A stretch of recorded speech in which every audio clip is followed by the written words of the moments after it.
everybody. So I'm here with my friend Fraser. This is our second podcast. A couple of you guys expressed a little bit of interest in knowing like more about him. He's my buddy from Scotland. So Fraser, go ahead. Tell us a little bit about who you are, real quick. So my name's Fraser. I'm from Scotland. I am a technology specialist, um, with a lot of different types of knowledge as well, political, and I have an interest in America as well, which kind of brings us onto the topics we'll probably be discussing. Yes, yes, a lot of interest in America. Um, Yeah. so let's see. So I think that brings us to a nice spot to start because you're from Scotland, and our boy Trump was just there this week. So he doesn't have a very good relationship with Scotland, right? What's going on with Trump in Scotland, Fraser? So we had a previous First Minister, basically the leader of Scotland. Her name was Nicola Sturgeon. I'm not very fond of her, but Trump was basically saying I don't like her for whatever reason. I don't know. But the guy who replaced her in the next vote, same party, same exact principles, basically. He says he's a nice guy, and everyone's kind of confused because that's her successor, and he's very, very similar. So politically, there isn't very much difference there. So it was interesting to see what he meant by that. Um, and by the way, the guy that's in charge of Scotland right now, um, he was backing Kamala Harris to win. So for Trump to turn around and say, "Oh, I like the guy," well, he was backing Kamala Harris. So I don't think he really likes you. Um, Obviously, the mainstream media were trying to galvanize on it and say, Yes. "Oh, what do you think about Trump? What do you think about Trump?" And he kept saying, "Oh, he's good company. He's good company. He's good company." But that's just political speak and politeness, you know. I'm pretty sure he doesn't like him very much. Yeah. So that's the Trump's pretty vulnerable to flattery, though. I think if you mm, say something nice about him and he hears that, then it's just like boom, very vulnerable to that. I think that's why the dictators all like him because they know how to butter him up and stuff. well, it's actually brilliant because British politics is a lot about politeness and trying to say nice things about people to again butter them up. It's very similar. Um, so I guess it kind of works a little bit from that perspective, but we're just talking about Scotland's Holyrood government, not including the whole of the UK. That's quite awkward with Keir Starmer. He met the leader of the United Kingdom. Um, Spoke about some issues that I find important, like free speech. Like I'm a free speech advocate, Hmm. and so that there has been instances of people on the left and the right being persecuted or cancelled in a way. Um, I wouldn't say it's like the wokeness kind of side of things where a lot of people say, "Oh, if you're not woke, then they'll cancel you," or if you're anti-woke, cancel you. It's not like that here. There was a guy called Bob Villain, which is kind of like a reference to Bob Dylan. I think he actually might be related. I'm not entirely sure. But he made a comment that it's controversial. He spoke about killing IDF soldiers. Um, so that's not your typical, I have an opinion, I'm shutting you down. But he was shut down regardless. And I think it's really distasteful what he said. That's kind of Um, extreme. It is extreme. It's really distasteful though. To say that. I mean, the difference is right is that there wasn't anyone on that stage that said, let's kill Hamas, for example, right? Hamas is a terror organization, but nobody's actually saying it. Like nobody's calling for the deaths of people, except maybe Hamas, you know. But to Hmm. say that about a country's soldiers, it's a bit on the nose. It's a bit disrespectful as well. If you're from Israel and you're at this festival, this guy is talking about killing people. And by the way, in Israel, you have to do mandatory service. So you have to be part of the IDF. It's kind of like mandatory. So when you're saying that, there's people that go into the IDF that never kill anyone, that probably don't entirely like what's happening, You have to do but two they're still years, right? In Israel, if yeah. You have to do 2 years of military service, no matter what. So yeah, so if you're saying kill the IDF, it's I'm not going to say a dog whistle because I hate that term as well. I think you do get people at dog whistle, but if you're saying kill IDF soldiers, you're also referring to everybody that goes there and To have every to do mandatory civilian stuff. Yeah, that exactly. So that ever it's a bit went to much. that ever grew up in Israel. Yeah, exactly. And by the way, there shouldn't really be a problem with someone saying fuck Netanyahu, right? Because the guy runs the country. Yeah, Uh, and fuck him. I you, don't like him. yeah, you take public office, you are opening yourself up to criticism like that. Like you're a politician. That's just how it is. Nobody's um what do you call it? Nobody's really beneath you in that regard. Trump as a leader doesn't like South Park taking the piss out of him, but Oh, did you he see it? is. Yeah, I did. Um, It but was great. but I mean, he did complain about it, but do you know what? It doesn't really fucking matter because every politician could be Keir Starmer, who's the head of the UK, could be John Swinney, who's the head of Scotland. You should be able like to take the heat. You're a politician. We've had politicians be assassinated in the UK a couple of years ago, and that Really. was a different thing. Yeah, her name was Jo Cox, and she was killed in the north of England. She was running for the left wing Labour Party, and this nutcase just decided to kill her because they didn't agree with her. That doesn't obviously represent everyone who's in the right wing, but that just shows you that you get these fringe groups. Annoyingly, people always say, "Oh, it's always like in the UK, for example, they'll say like far right. In America, they'll talk about Antifa, right?" And it's Hmm. just like you get violent people in all crosses of lives. You know what I mean? Like from all different demographics and stuff like that. So you probably get violent left wingers and you probably get violent right wingers. Is violence always the answer? No. Sometimes maybe. I mean, shit. There's revolutions that have needed to have happened in the past. Like look at America. If it didn't revolt, there wouldn't be a country. And I actually think it was the best thing for America that they did that because what Britain was deciding at that time um, didn't really reflect the people. And I don't think that a system that reflects the people lasts or provides joy at all. So I think some revolution, some political violence is necessary, It but kind of, I think it kind of is too, man. But you know, the funny thing is, like, didn't Canada just get their independence by asking for it? so yeah, mostly yeah, yeah. The That's interesting what they thing is, always say to me, like, we just asked for it. You guys fought. yeah, the truth of it is, Britain gave a lot of its colonies back to the people. Um, Mostly in the 20th century, I'll give them that. I mean, America was like what 18th century, something like that. I could be wrong there. I always get the centuries and the years wrong, but usually in the late 1700s. But most people got their independence in the 1900s. Um, which do you know? It's one of those things as well. I hear a lot from Americans saying, "Oh, we won our independence." It's like fuck England or fuck the UK. It's like cool, but before America won its independence, Haiti actually won against us too. Hmm. So it's like you weren't the first, right? It happens.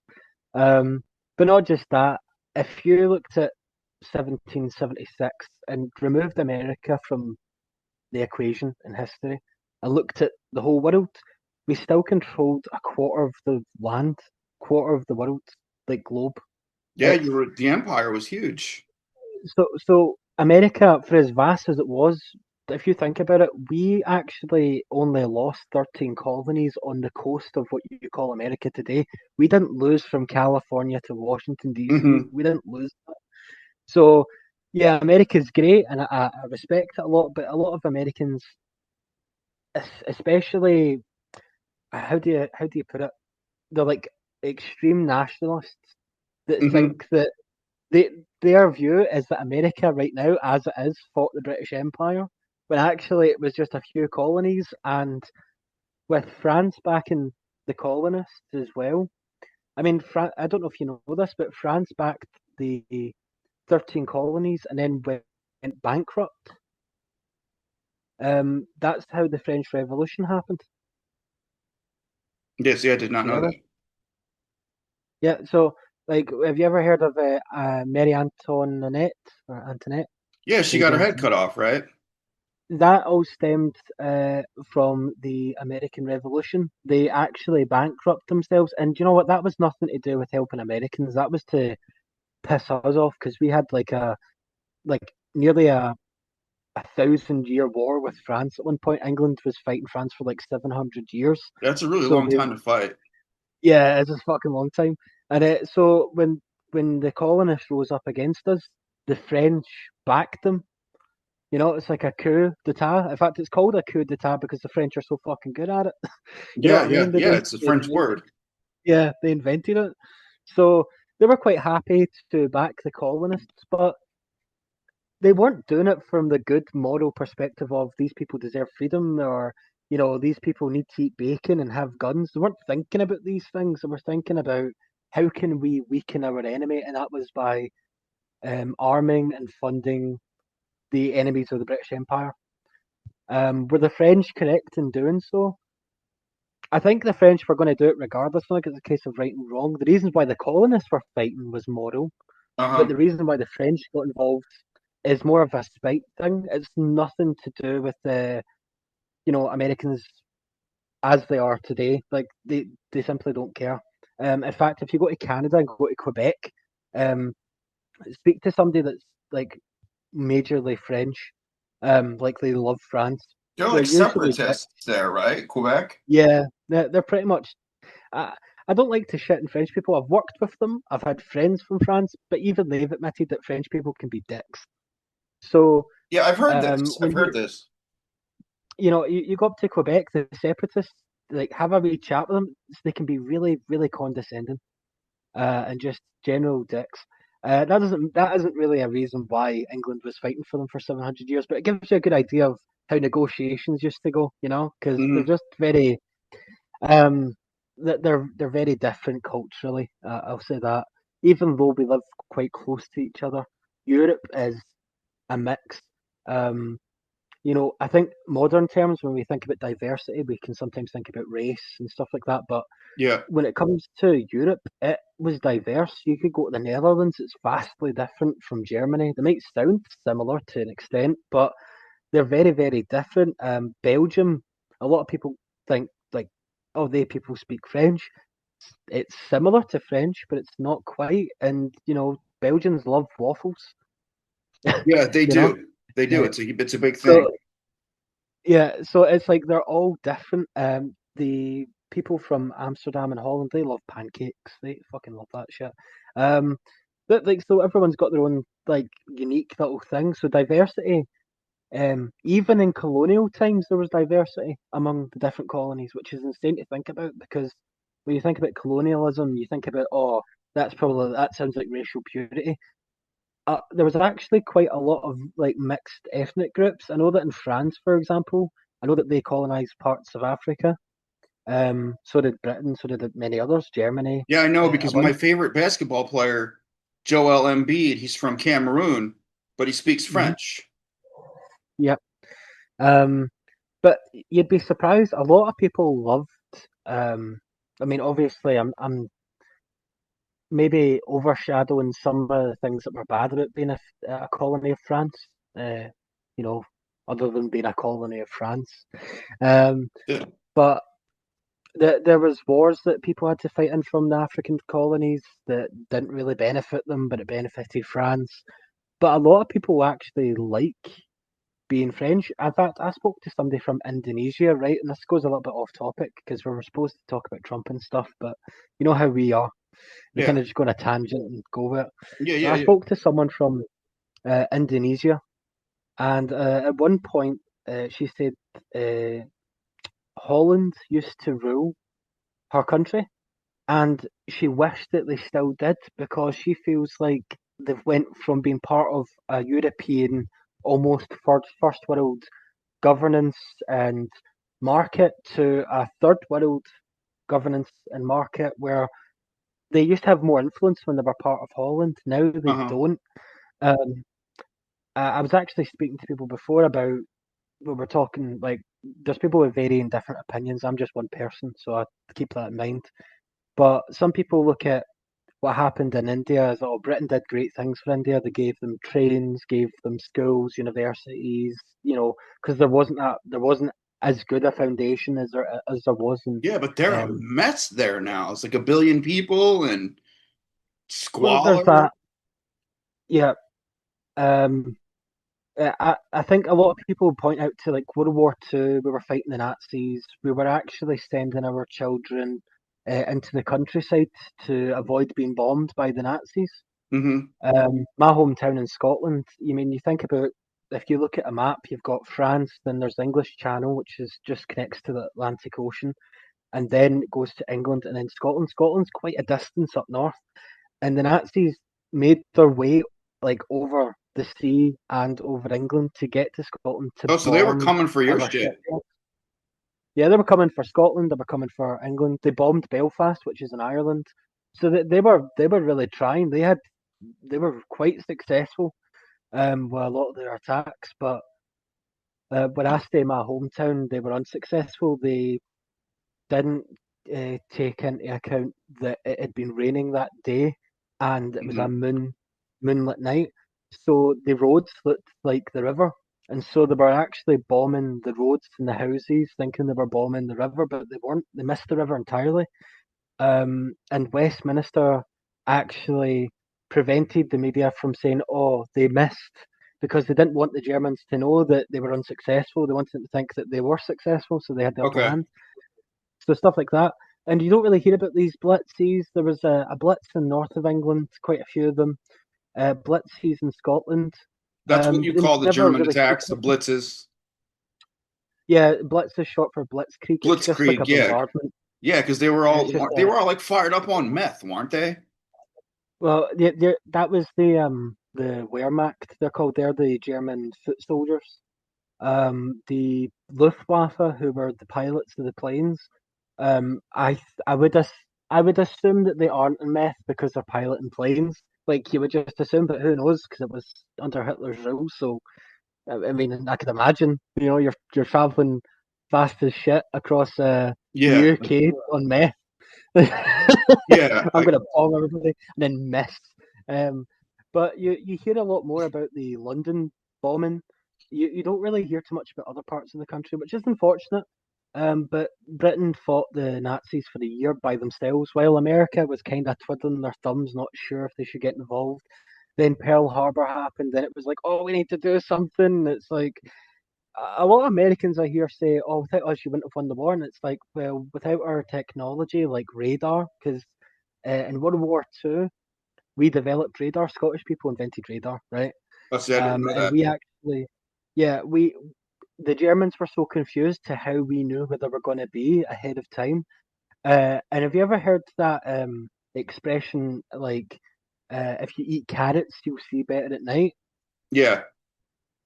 We were putting out adverts saying that carrots give you better eyesight, and that's how we were able to spot the Germans. And they fucking believed that, like dumbasses, right? But we'd actually invented radar, and that was the reason why. Um, but yeah, without radar, you couldn't really tell when the Germans were coming to bomb a location. So if there's American troops on a beach, all because American troops are present doesn't mean you get to win. Knowing what planes are in there, knowing what your enemies are like using, all this kind of stuff. So, and see to this day, like from World War Two till 2025, America has always used British bases.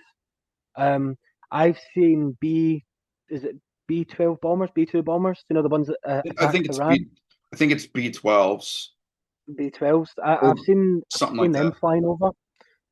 So Americans use our bases. There's like RAF Bryce Norton, that's a base. We've also got, it's one of the things that really annoys me. We get called freeloaders a lot by Trump and his administration and stuff like that, and his supporters. But we buy nukes from America. Like we buy American nukes. We've got a base. I live like 15 minutes away from a base in a car that has nuclear weapons on it. It's a nuclear submarine base. Oh Um, wow. we have our own submarines that we've built ourselves, but the nuclear weapons inside them are American, and we pay for them. We don't get that included with the NATO pay. That's separate. So, and France, by the way, they build their own nukes. They don't buy American. They actually just build their own ones, which is, you know, one of those things where Americans kind of need to be careful because if you're putting pressure um, on, say, Britain and other European countries to invest in defence, they're going to try and cut the cost so that they can afford it more. And You'd it think a would actually be businessman would very understand that. well, yeah, exactly. But we could go to France and ask them for us to have their nukes, and it would be cheaper because transporting the nuclear weapons from America to Britain is a risk in itself. You've got to cross the whole Atlantic Ocean, and there's Russian submarines coming back and forth there, by the way. So there's like huge risks. But we could just ask France, and the transportation alone, the logistics of it would be cheaper. It's just right over the English But we Channel, go to right? America because we see, yeah, exactly. But I think it's partly to do with we don't trust the French, but also I think it's a lot to do with the if we buy American, then that's like there's like another tie in there. Like it's something that ties us to America. Because I know for the past say 10 years, um, and I know for sure the past 10 years, but I'd say longer. I'd say probably about 15 years. The UK um has wanted a deal with America for a long time. Like before Trump was talking about tariffs, we're talking about like Obama's time. We wanted an American deal set up. We even left the European Union thinking we could get a direct deal with America so that we could trade better because America's got the like it's undeniable biggest economy, right? Yeah. Um, so we would prefer to have direct trade deals with each party instead of being a part of the EU and then have them debate for us. By the way, there's Shrek on my t-shirt in case you're wondering. What is it? Just a random fact. It's Shrek. Okay. I can see now. It's funny because you kind of sound like Shrek. Yeah, he is Scottish. Yeah. But yeah, a lot of people in Britain, when they were leaving the EU, people said, "Oh, it's because you hate immigrants. It's because you're racist." And I'm just sitting there like, "Bro, I want immigrants to still come here. It's just that I want the country to be able to decide who it trades with and when. It's nothing to do with immigration. Like, if I want to trade and have a direct trade deal with the US without people in France or Germany telling me no, like that's not racist at all. That's just wanting some independence to decide what you want to get. You know what I mean? That's Brexit Um, then, right? Is you yeah, negotiating with us without the EU? yeah. And we also need to negotiate now with the EU directly. So you So we need used to to be part of, negotiate with them too. yeah, we need to negotiate with them too. So we have a deal with the EU. We also have a deal now via Trump, but really it could have Sounds happened complicated. simultaneously. It sounds complicated, but I actually prefer it. Because I don't know if you know this, but the HQ of the EU is in Brussels, which is in Belgium, and they haven't had hot running water for a long time because there's so much bureaucracy. They don't know who to phone or whose job it is and responsibility to ask somebody to fix that. In There's Belgium, just too much. Yeah, it's in Belgium. they don't This have is the water? EU. No, this is just the see the EU HQ, so the European Oh, Union's headquarters. Um, that building is full of politicians from multiple countries, like so France, Poland. At one point, Turkey was thinking about joining. I don't think they did. But you've got Spain, Portugal. Um, try to think about all the EU countries. Italy, they're in there as well. Not every European country is in the EU. I think it's a lot to do with the fact that in the Soviet Union there was a lot of corruption once all the states like collapsed and became independent. So Ukraine, for example, in the 1990s, just when it split, 1992, when it got its independence, it was very corrupt because the same kind of Russian operators that you had in the Soviet Union were operating still in independent Ukraine. That's why yeah, they were before still there. The Zelensky, same. So the same people were there. They were just yeah, exactly. Before Zelensky, the guy that was in charge was pro-Putin. Like it was the same kind of guys running the show. So that's why hardly any of them have joined the EU, and a large reason why hardly any of them have joined NATO as a consequence, because you can't trust. a country that's been ruled by people that are in favor of a dictator that kills people on your soil. Like you just can't. Um, in Britain, Putin has poisoned multiple people, and yeah, I can't ally with the guy from that perspective. You don't come to my country and kill people, even if they're not British. You don't just come here and kill people. Yeah, yeah, I Um, remember the don't Novichok. accept We were it. talking about that last time. Yeah, That was one of exactly. the I more just recent can't. ones, right? The Novichok thing with Yeah, like the umbrella tip. He stabbed him and whatever. yeah. There was another one where he poisoned a guy. His name was Litvinchenko. He was an assassin for Putin. He fled with his family to Britain and met up with another fellow Russian and ended up in hospital because somebody had laced his tea with uranium, or some highly radioactive substance, and killed him. He was in hospital and was dying for weeks. But they actually made a TV series about it, played by David Tennant, who played Doctor Who, and it's a really fantastic series because it goes into his whole story while he was in Britain, and it's insane, dude. Like it's crazy to think um, what Putin can do. He can sneak agents in, uh, Who was the fake one dude passports. that Navalny? That's what I'm thinking of. That was as Alexander Navalny, who was the opposition of Putin in politics. Um, he has been arrested countless times Well, in he's dead history. now. Yeah, he's dead now. Edward Snowden fled the US after the whistleblowing leak that he did at the NSA, and he Hmm. moved to Russia. And he said he was in favor of Navalny, and a lot of the Russian papers were saying Edward Snowden was a spy, even though he's technically uh, a treasonous traitor according to the US government. So take that with what you will. But Navalny's dead. Yeah, he died in a prison, which I'm going to say is in the north of Russia, which is probably going to be the shittest conditions to be in. It's probably on Yeah. par with Serbia Yeah, I or didn't figure Siberia. he'd make it out of there. No, no, I don't think it was of any natural causes. I'll put it that way. Yeah. Yeah, no, Um, well, there was a mini but series about him too. I saw something on Netflix or something. I wanted to check it out. He was talking and he's like, by the time you watch this, I'm probably gonna be dead. And he's right. You know, yeah, no, one of those yeah, things. a lot. It's one of those things as well. It's like you don't even need to be an opposition person against Putin. You could just be an ally that's failed them, and you're gone. You know, Yeah. so you can't trust them at all, even if Yeah. you're an People like ally. tend to like fall out of windows and shit. It's weird. Yeah, yeah. Or their car blows up mysteriously, or their bike, Yeah, like fuel um, leak. Yeah, who knows? or their plane flies up there, which is what happened to the leader of the Wagner group who was fighting in Ukraine after he tried to do a coup on Putin. That was insane. Yeah, That's his the first plane time. crashed, right? Yeah, I Yeah. honestly think that the worst mistake he ever made was stopping. That guy was about to go into Moscow. He was about to take tanks down into Moscow and kick Putin out. Now, would he have been a bastard? Probably.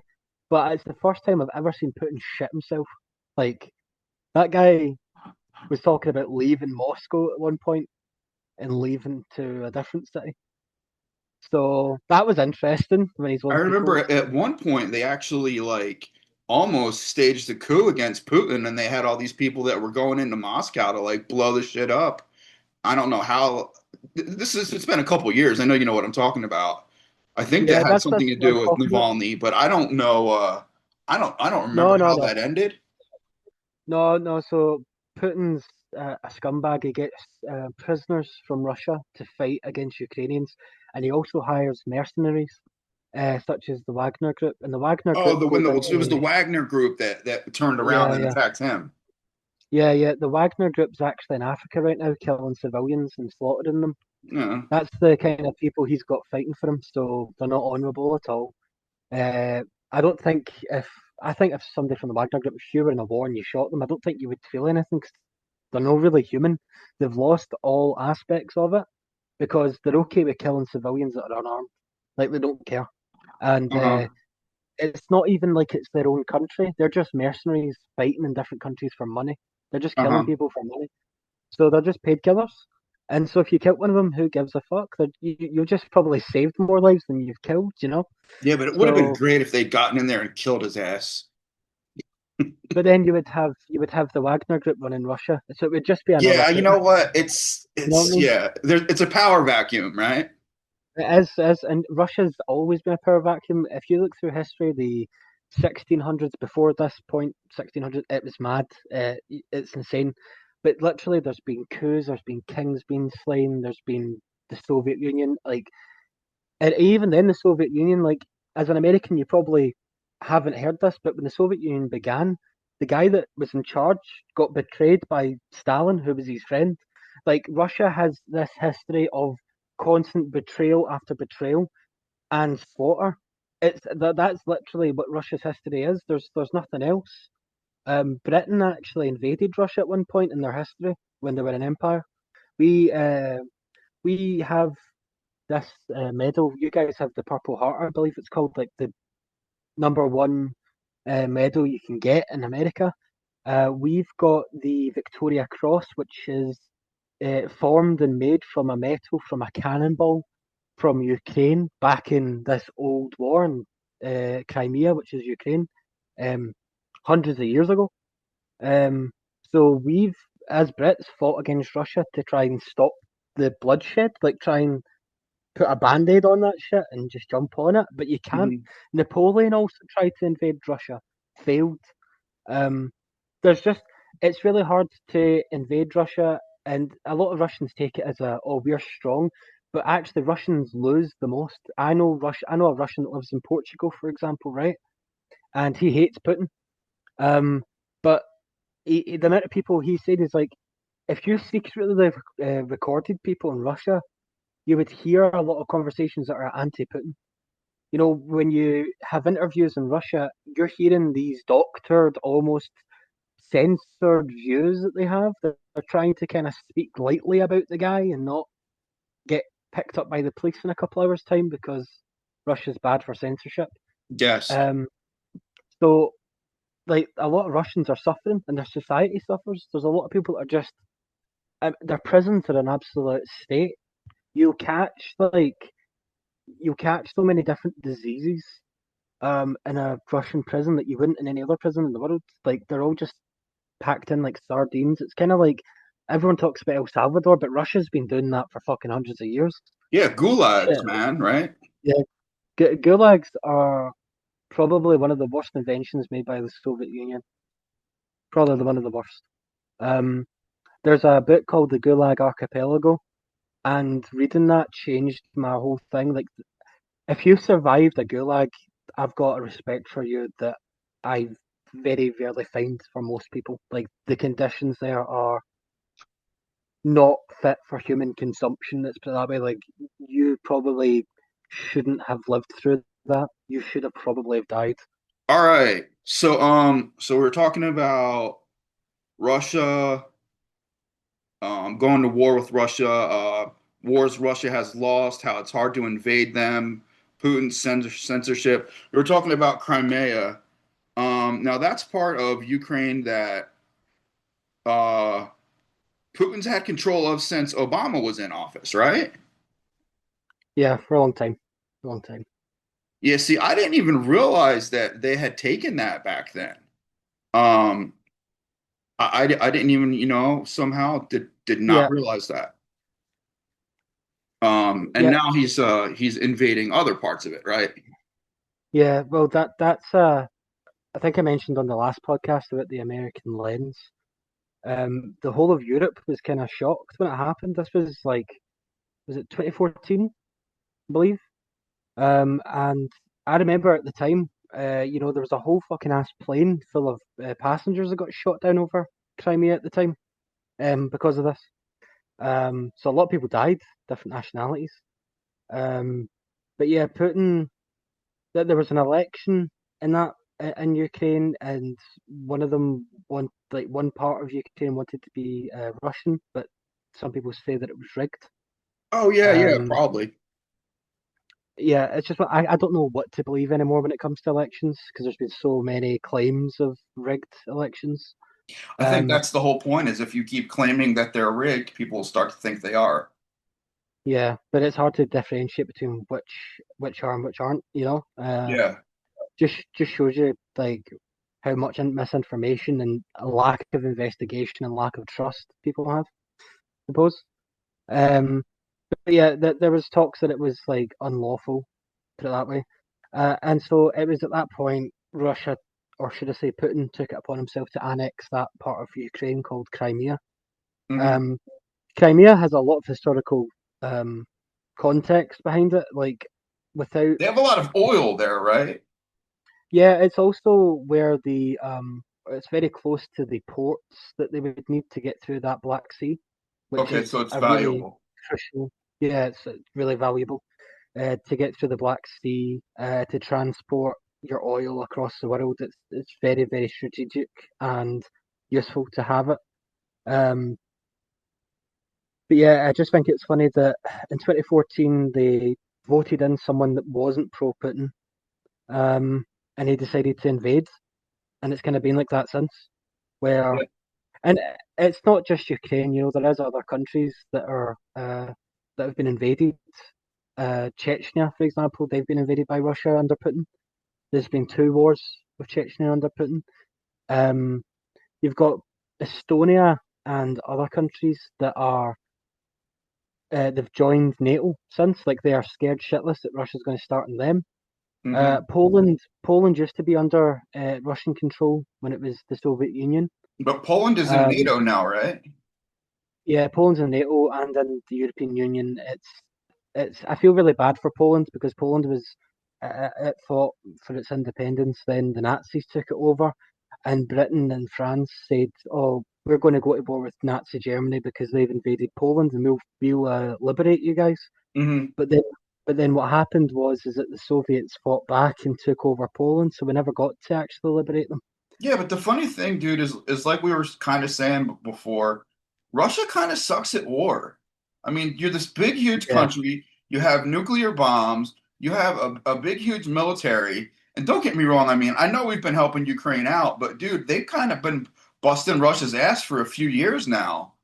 I mean, you'd think 3 years in, Russia would have Ukraine under their control. But the same thing, like I mean, back when remember when Russia tried to take over Afghanistan? You might not remember, but you know what I'm talking yeah, about. 1980s, Yeah, yeah, 1980s, yeah, back in the day during like the Iran Contra and all that madness, that was when we trained Osama bin Laden and Al Qaeda because they were in Afghanistan. So the yeah, US trained them to fight Russia. And then, you know, shooting rocket launchers at the Russian helicopters and shit like that. And then the next thing yeah. you know, they're coming after our ass, because 9/11, 10 years before that, they tried to detonate a bomb full of fertilizer in the garage under the World Trade Center. I don't know if you're aware of that. Know that. So yes, they tried to blow the World Trade Center up from underneath before they went in with the planes, but we trained these guys. Well, It's crazy. the Or at the least we the trained bin interesting, Laden. yeah. So the truth of the matter is that if I asked you for the nationalities of those on board the planes in 9/11, the terrorists, um, majority, I don't think there was any Afghanis. I don't think No, there they was were any mostly Saudi. Iraqis. Well, that's the thing. Osama bin Laden was a Saudi. He was born into a rich family in Saudi Arabia, and then th- America went into Iraq. We joined you guys. Britain just we weren't. Um, uh, how do you put it? When you're in NATO, there's something called Article 5, and your allies in Europe decided to engage in Article 5 Oh, because to. we were attacked, they consider it an attack against everyone, even Yeah, though so even though the Iraq never had those weapons that we said they had.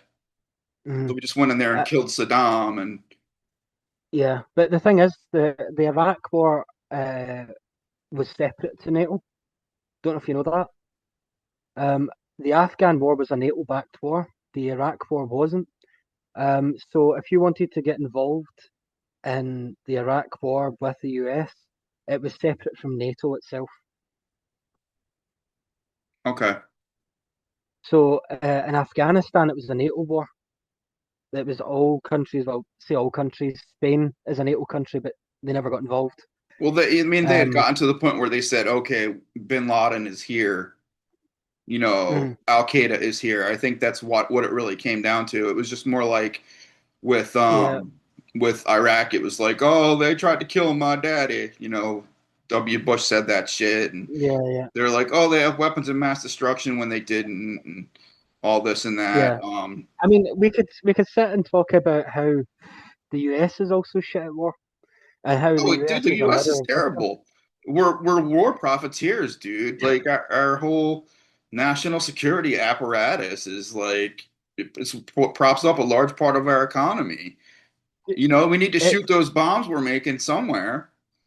do you know what kind of goes back to like literally a long time ago, hundreds, if not years ago. Um, when America was founded, it was founded on the principle of liberty, and it was founded on the principle of uh, men created under God and equality in a sense, right? Because you have Yeah. the amendments and everyone should be seen as equals, although we know that the slave trade and that, but It's aside just that, funny so that as these guys were writing these laws, they had like their slave making them a sandwich. Like all yeah, men are created exactly. equal. Like, hey, slave, let me get my dinner. So that's another reason why the British Empire never took the founding fathers seriously either, because it was like, yeah, liberty.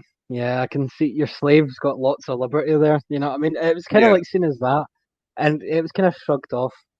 But what was I going to say? Yeah, because America was founded on this lovey-dovey American dream, because everyone else is awake. That's Yeah. that's kind of like the joke. But it was made on this lovey-dovey principle of freedom and liberty, which is actually something that was invented by, say, the Magna Carta or the Declaration of Arbroath. If you actually read the Declaration of Independence in America with the Declaration of Arbroath, they got inspired by the Declaration of Arbroath. So a lot of it's been inspired by our Enlightenment periods. That's what America is. It's the outcome of our Enlightenment period. You guys just got born when we were starting to think about liberty and think about these things. It's like It our own wasn't little baked in. renaissance over here. Yeah, exactly. So our foundations were built on something that wasn't anything to do with liberty. It was based on kings, queens, feudalism, right? In a sense, we've never had liberty. We've had it in Enlightenment periods, but it's not a guarantee. Which for you guys, it is. It's baked into your birthright, if you want to call it Hmm. that. But because of that, you guys didn't really have an interest in wars. The US prior to World War Two, again, very isolationist. You never really got involved in many wars. You were kind of stuck to yourselves, and that was it. Um, so World War One comes around, you guys join the war, and there's these Canadians that are like the Joker, you know what I mean? Like, you want to know how I got these scars? And you guys are like, shit. And there's some horror stories from World War One where Canadians are just like scarred to shit, and the Americans are like, what the fuck? What we've been, the Canadians have been fighting for the British Empire in so many different wars, and they're really battle hardened. And you've got these like Americans that love guns, uh, but Yeah. they Oh, haven't they love actually had them. they haven't had the experience of an actual war. So it was kind of like giving an infant RPG, right? It's like giving them a fucking rocket launcher. Yeah. That's what it's like when you give like a young country, even if you're pro gun, going into a war. It's one thing sitting at a training facility shooting weapons, another thing shooting some cans off a fucking barrel. But it's another thing when you're at war. There's tanks, there's planes, all that kind of shit. Um, Yeah. I you know, wonder you know what what I'm half saying? of these we call them gravy seals. A lot of Yeah. the fat Southerners with guns. I wonder what these gravy seals would do in a real war. Yeah, well, that's what it was like for World War One.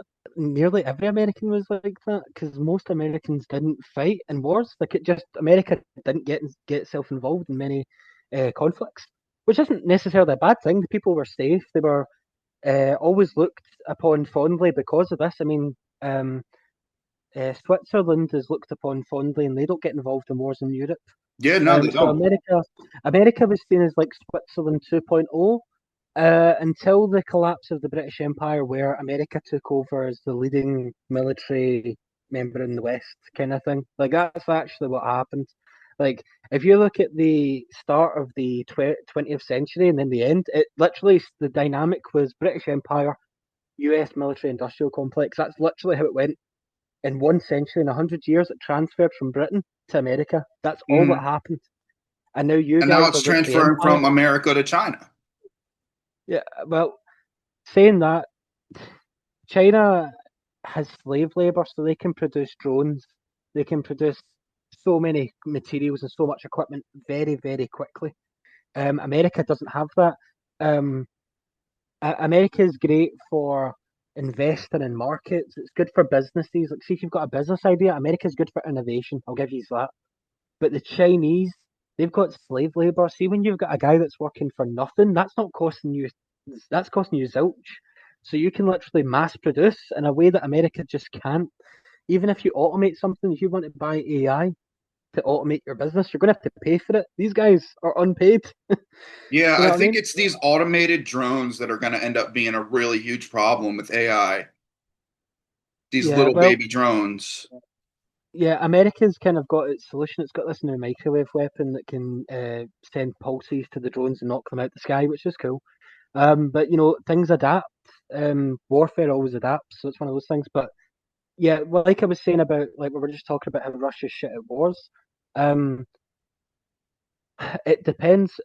The US is relatively a new country. It was around the late 1700s it was born. Russia is always a baby. That's something that people need to remember. Russia is always a baby.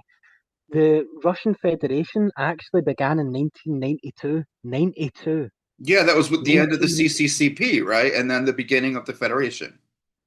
the Soviet Union was born um, after World War One. So literally in the So even the 1920s or Soviet 40s, Union wasn't it old. was a baby. And the thing before that is they had before the Soviet Union they had the czars, which were monarchy, right? And I don't even think they were like sure they were around for a while, but I don't even think theirs was that long. Their lineage wasn't that long. All of the European monarchies, by the way, are all related. This is really important. So the Queen was related to the Russian Tsar, our Queen. She's Okay. also related to the Queen and King of Denmark. She's also related to them. This is how they got peace. See if they're all related to one another. They're family, so they won't fight. They'll see I each didn't other know as their that. brothers and sisters. That's what was good about the monarchies. It kept that consistency. But Russia got rid of theirs, and not just that. There's nothing wrong with a country if they want to get rid of their monarchy. I won't protest it. It's your choice. But the Soviet Union invaded Mongolia, which is in Asia, and they killed the Queen of Mongolia. So these Russians who were in charge of Mongolia decided, I'm going to get rid of their monarchy. That is so wrong for so many different reasons. If a monarchy is going to fall, may it be by its own people, not by some fucking other country that just comes in and decides for you. We're going to change everything. That's Yeah. fucked. And it's really, really funny because um, I'm pretty sure it was either Britain or America. I'm pretty sure it was Britain that went to Hawaii first. Um, but Hawaii had its own queen, right? But we never just chucked her out the throne. That's not how it worked. We actually got her to work with us. Like she was almost like a puppet queen, and that doesn't sound great, but we never killed her like the Mongolian queen. They literally killed the Mongolian queen. They never just said, right, we're taking away the monarchy. We're just going to kill everyone that's in the monarchy, which is kind of fucked up. Um, you know what I mean? There was a more peaceful transaction that could have happened where the Soviet Union took over, but they didn't just kill everyone that was in the monarchy. It was sick, in my opinion. There's All ways right. to go around things. So I want to go back to a couple things that affect both of our countries. We were talking about Trump and Scotland, but you know what? Let's pause that real quick. You know what I want to Mm. talk about that affects both of our countries? The fucking Epstein list. Because Hey, because one of your members of your monarchy was seen with that girl, Virginia Giuffre, who was a minor at that time, who said, "Hey, yeah, you know what? No matter what anyone says, I will never commit suicide," and who a month ago committed suicide. yeah. So she got suicided. And yeah, it was Prince Andrew, right, that was seen with her. Yeah, Prince And Andrew. we know that Bill Clinton was on these Yep. planes. Trump had to be on Mhm. these planes. And you know the thing is it's like if you're say I don't like Trump. I mean, I don't make secrets about it. But people are like, "Oh, well, Bill Clinton was on the plane." And I'm like, "You know what? If he was on the plane, shoot him toward the fucking sun. Take him. I don't if Joe Biden was on that plane, if Joe Biden was screwing around with kids on Epstein Island, send them to jail. All of them. I don't care who it is. And I'm Yep. just tired of people making this into a partisan thing. You know what? If Trump did it, lock him up. Lock up I think Trump, lock up so. Obama, lock up everybody if you can prove it. But I The want to see the list. I want to see the list as well, but I also have like a disclaimer with that list, and I try and be fair. Prince Andrew was caught with Virginia Giuffre, and I believe he is guilty. His brother, who is the King of England, um, was best friends with a man called Jimmy Savile, who the American viewers will not know, and maybe not yourself. But Jimmy Savile was a TV presenter and a philanthropist who turned out to have been a paedophile, Oh, he was also and a pedo. Okay. he used to go to disabled children's hospitals as well as mental asylums and abuse patients. Um, and he was knighted.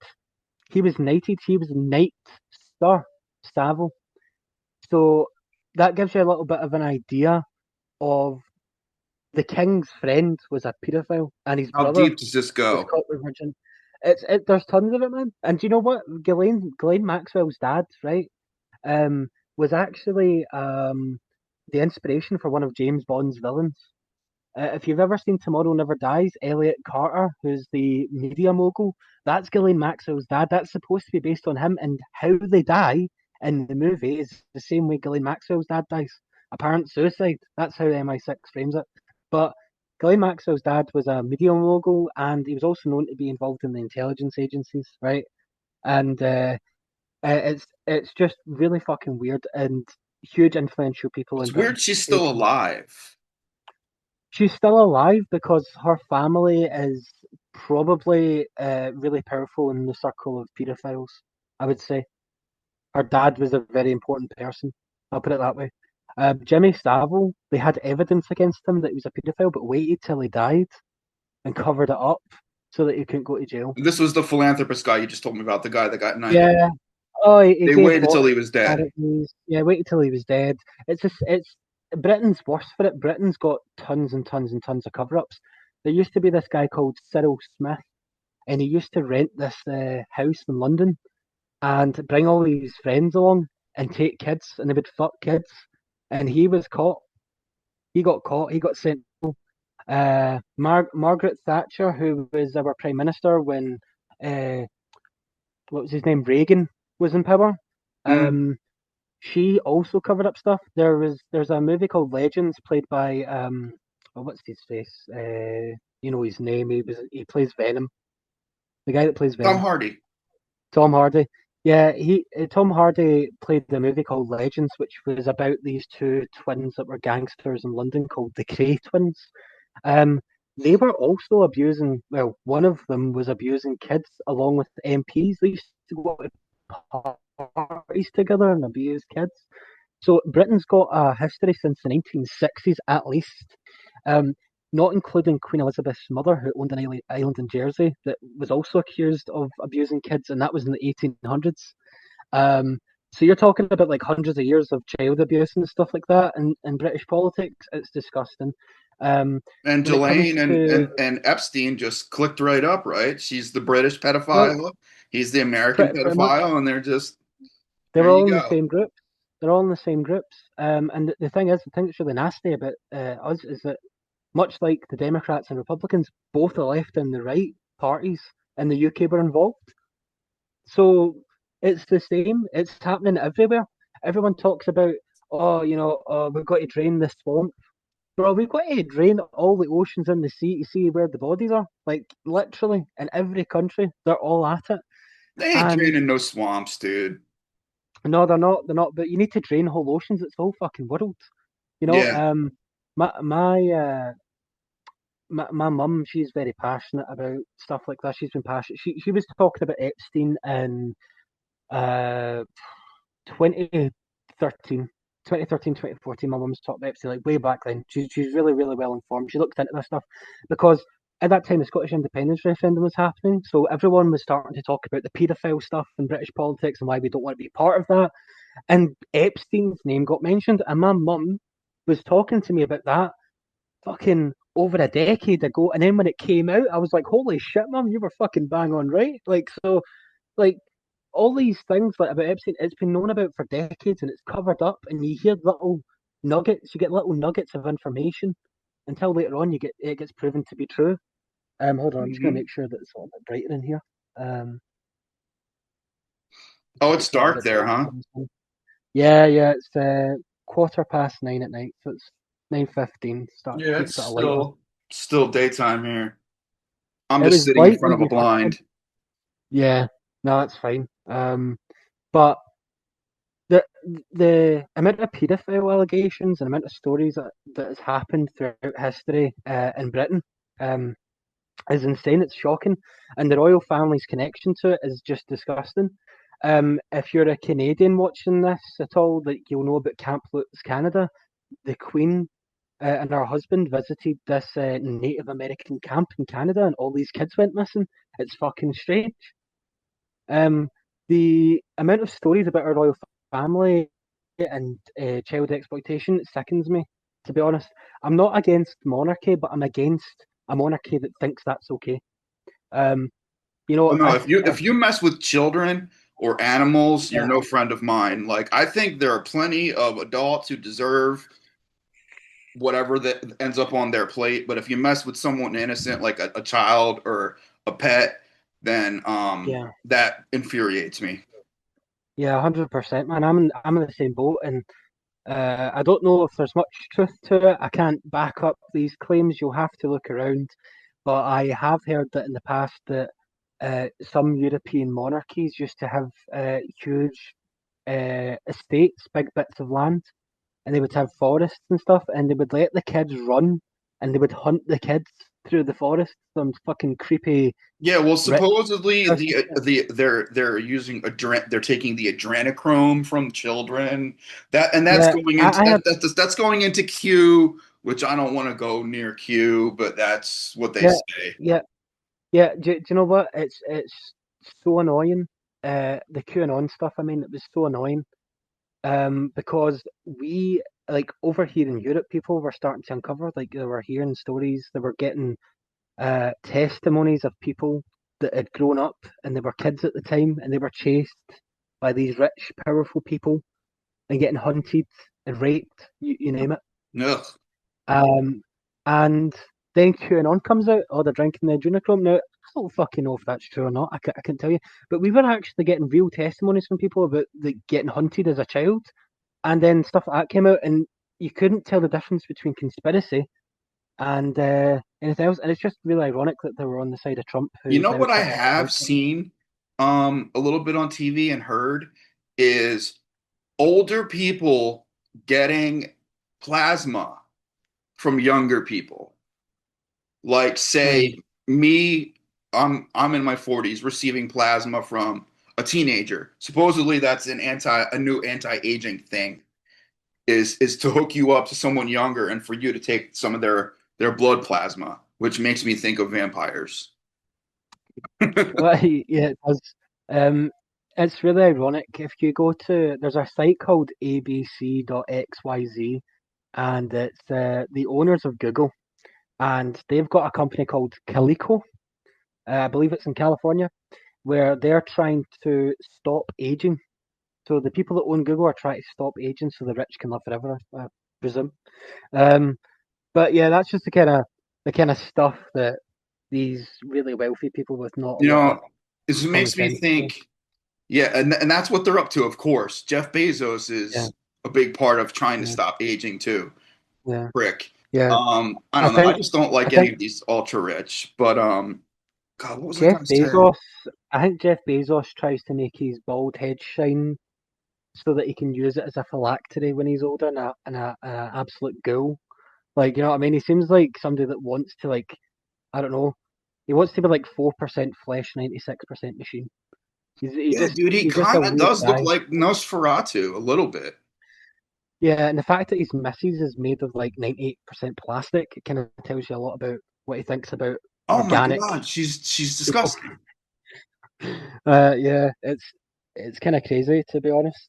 You know, Um, I used to bartend at a place um down in Florida in Key Largo, and it was a place for the very rich. And just to join the club, it was $250,000. We're talking like to buy a yacht slip was $1 million. Well, I would like bartend for these people. So I would bartend for a lot of these puffy faced rich women who just look horrible. And dude, it's like these women have their Louis Vuitton and their Prada and their rings and their jewelry and their rich husband, and still they don't have pride. yeah, I think It's we should sad. talk about one of the questions we're going to talk about was like, what do you define as being rich, right? And I think we should do that in the next segment because we've only got a couple of minutes left Yeah, of yeah, this. yeah. You know, and that's actually a really good segue. I wasn't even thinking about that. But yeah, Yeah, what I mean, if you're pumping yourself full of plastic, are you mhm. rich? I No, mean, in exactly. life? Are you rich in You, life? you look like the components of a Chinese factory, Yeah, you I know? mean, and I mean like, and it's like if you look at say like Chris Jenner. Chris Jenner looks good. Okay, don't get me wrong. Like I'm not into these celebrities going under the knife every month, but Mhm. whoever does her work does a good job. And now they're working on her daughters too because they're all in their 40s, and God forbid you turn 40. Dude, Kim and Chloe, they're all having it done. I can totally understand. So I can understand body modification if you're talking about like see like transhumanism, like cyberpunk, where you've got implants. There's a difference between enhancing your body's abilities versus just cosmetically changing it to look like your cheeks or your lips look like a bamboo's butt, right? Yeah, yeah, So these big, huge fake lips, like Bezos' wife. It's like, dude, yeah, they're ridiculously big. yeah. And do you know what? I've spoke to people about it, and do you know one of these things. I've spoke to women before, and they've said stuff like, "Oh, I don't put makeup on for you guys. I put that on for myself." And I'm like, "But why the fuck would you want it?" Like, I get some people feel like they look better and all that kind of stuff, but it's that same mentality when it comes to getting lip filler or crazy body Botox. modifications, Botox and stuff like that. Like, A little bit I of genuinely, Botox. I'd probably say even a little bit of Botox probably ain't so bad. It's just kind of relaxing the muscles around your eyes. But when you start like cutting and putting plastic in and taking out bones and pumping up lips with collagen and all that stuff, it's just, man, honestly, I would rather see a woman wake up fresh in the morning than I would see a woman covered in makeup like she's about to go out for the night. And to be honest with you, like when I am dating someone, I usually think they're a lot prettier before they put all that shit on. yeah, it's also performative beauty, right? Yeah, So, like, yeah, you look beautiful, but when I wake up in the morning and I see you, like, right, it's like I still find that just as beautiful, right? It's like that's the that's the thing. It's like perceived beauty versus how you actually look at it. yeah, Because society views beauty as some fucking like this is what it is, but actually there's some guys that are in, like they have sexual preferences, right? So some guys are attracted to say I'll say like for your case like maybe like African American or say I don't know what they I don't it's different because over here we'll just say a black person, but you guys will say African American because we just it's different depending where you go and there's political correctness depending on what country you're in. Some countries will say colored people, but color what color, you know? So yeah, yeah, like yeah. we talk about anybody at that point. Yeah, we would say people of I don't, color here too. Now, I think people of color is probably more correct at this point here, but but African yeah, American still works. yeah, the thing is, when I hear people of color, I keep thinking about LGBT because of the rainbows. They've got tons of colors. You know what I Yeah, mean? they have all the colors. Yeah, so it's like, what Yeah, the fuck? They've colonized it. They've colonized the rainbow, and they've got all the colors. But yeah, when I hear people of color, it confuses the life. It makes them like, oh, like what color? Like, that can cover a wide variety of basically, people. You it's know? somebody that's not white. That's a person Yeah, of color. but It's then not some white. us. It's everybody else. I mean, you get some white people like Billie Eilish, who's very pale like paper, and then you get other people that are kind of like pinky white. So they're also colors, right? It's like, Yeah, it's, yeah, like a I, lot of Italian women, like a lot of my family are Italian. We consider ourselves white, but my sister's olive, my dad's olive. yeah, My family's from Italy. my missus, her gran was Italian, but they moved to Britain from Italy. Um, so like her food's amazing. They kept all the recipes. So when you have pasta, it's fucking amazing. Yeah, I have She's that in my definitely blood, dude. I make really good. I mean, I don't make scratch pasta, but I make a good scratch sauce. Yeah, they make pizzas and stuff, and I'm just like, bruh. I took her to we in Glasgow. It's really well known for its Italian immigration because we fucking love Italians. We think that, like, I don't know if you know this, but Al Capone, he Hmm. used to come to Glasgow to play golf to get away from the mafia life if it was getting a bit too heated. He used to come I here to can play golf. imagine it could be a stressful business. Yeah, in the mafia, but Yeah. a lot of Italians and a lot of American Italians can come to Scotland, and there's tons of there's even an Italian section of the city where it's called the Italian Centre. Where you go in there, and there's tons of Italians. There's tons of restaurants that are Italian. It's Italians So you behind the have your own counter. little Italy. Like every big city in the US has their own little Italy. Sounds like Uh, Glasgow has one. but the thing is, there is like Italian communities, but Glasgow's probably, I'd say, maybe London, but we've got this problem where people are opening up Italian restaurants and they're not Italian. You know what I mean? But we've got authentic Italian. We've got tons of them, tons and tons. So I took her to this place called Little Tuscany, right? And she was like, "That pasta's like tastes just as good as anywhere else. Like when it comes to Italy, it's so fucking good." Um, so this is pretty cool. We also got like places like Nonna Said, which is like Grandma Said or something like that in Hmm. Italian. So like we've got a lot of Italians there, and it's fucking awesome. Italian people are actually really good, and we get along really well. It's not so well. There's also a little Scottish village in Italy. It's just ironic that my family are mostly immigrants and all support Mhm. Trump, which just is the weirdest thing in the fucking world to me. I think it's because Italian Americans are shoot from the hip kind of people. They say it as it is, and they kind of see a little bit of themselves in Trump because for as much as he bullshits, he also, if he has something to say to somebody, he'll be like, "Oh, you're this, you're fake news." He's very direct. I Yeah. think that's what they see. But anyway, man, I know this segment's Yeah, we about to definitely go. like to run our mouths. I mean, I don't so much. I can. Yeah, I think any Sicilian can run their mouth if it comes down to it. All right. So, what makes people rich? What makes someone rich? Is it money? yeah. You know, I think it will depend on who you ask. I think it will depend on who you ask. But I think there's a difference between somebody that's completely ultra wealthy versus somebody that says that having a good job and a good family makes them rich. Um, Hmm. but the reason why I kind of wanted to speak about this is because there's a yacht. You mentioned yachts before, right? Yeah. There's a yacht called Pangeos. That's Pangeos. I'll send. I don't know if you can show it on the screen or not, but I'll send it in this chat anyway as a link. Um, but basically, you can buy a villa or a house or apartment Wait, um, it's a on this yacht, but yacht. you can do what now? It's like a city on a yacht. You can buy a villa on it or a house. Okay, so you can live on this thing. Yeah, you can live on it. You can rent an apartment already. You can pre-book it, so when it's built, you've got an apartment or a villa. Um, Okay. it's massive. That's what I would classify as like the ultra wealthy. That's rich to me. That's like what the fuck, you know what I mean? That's rich to you. Disposable income times 12. That's rich to me. That's what's actually happening outside the US. That's what the rich people are doing around the world. That's a global thing.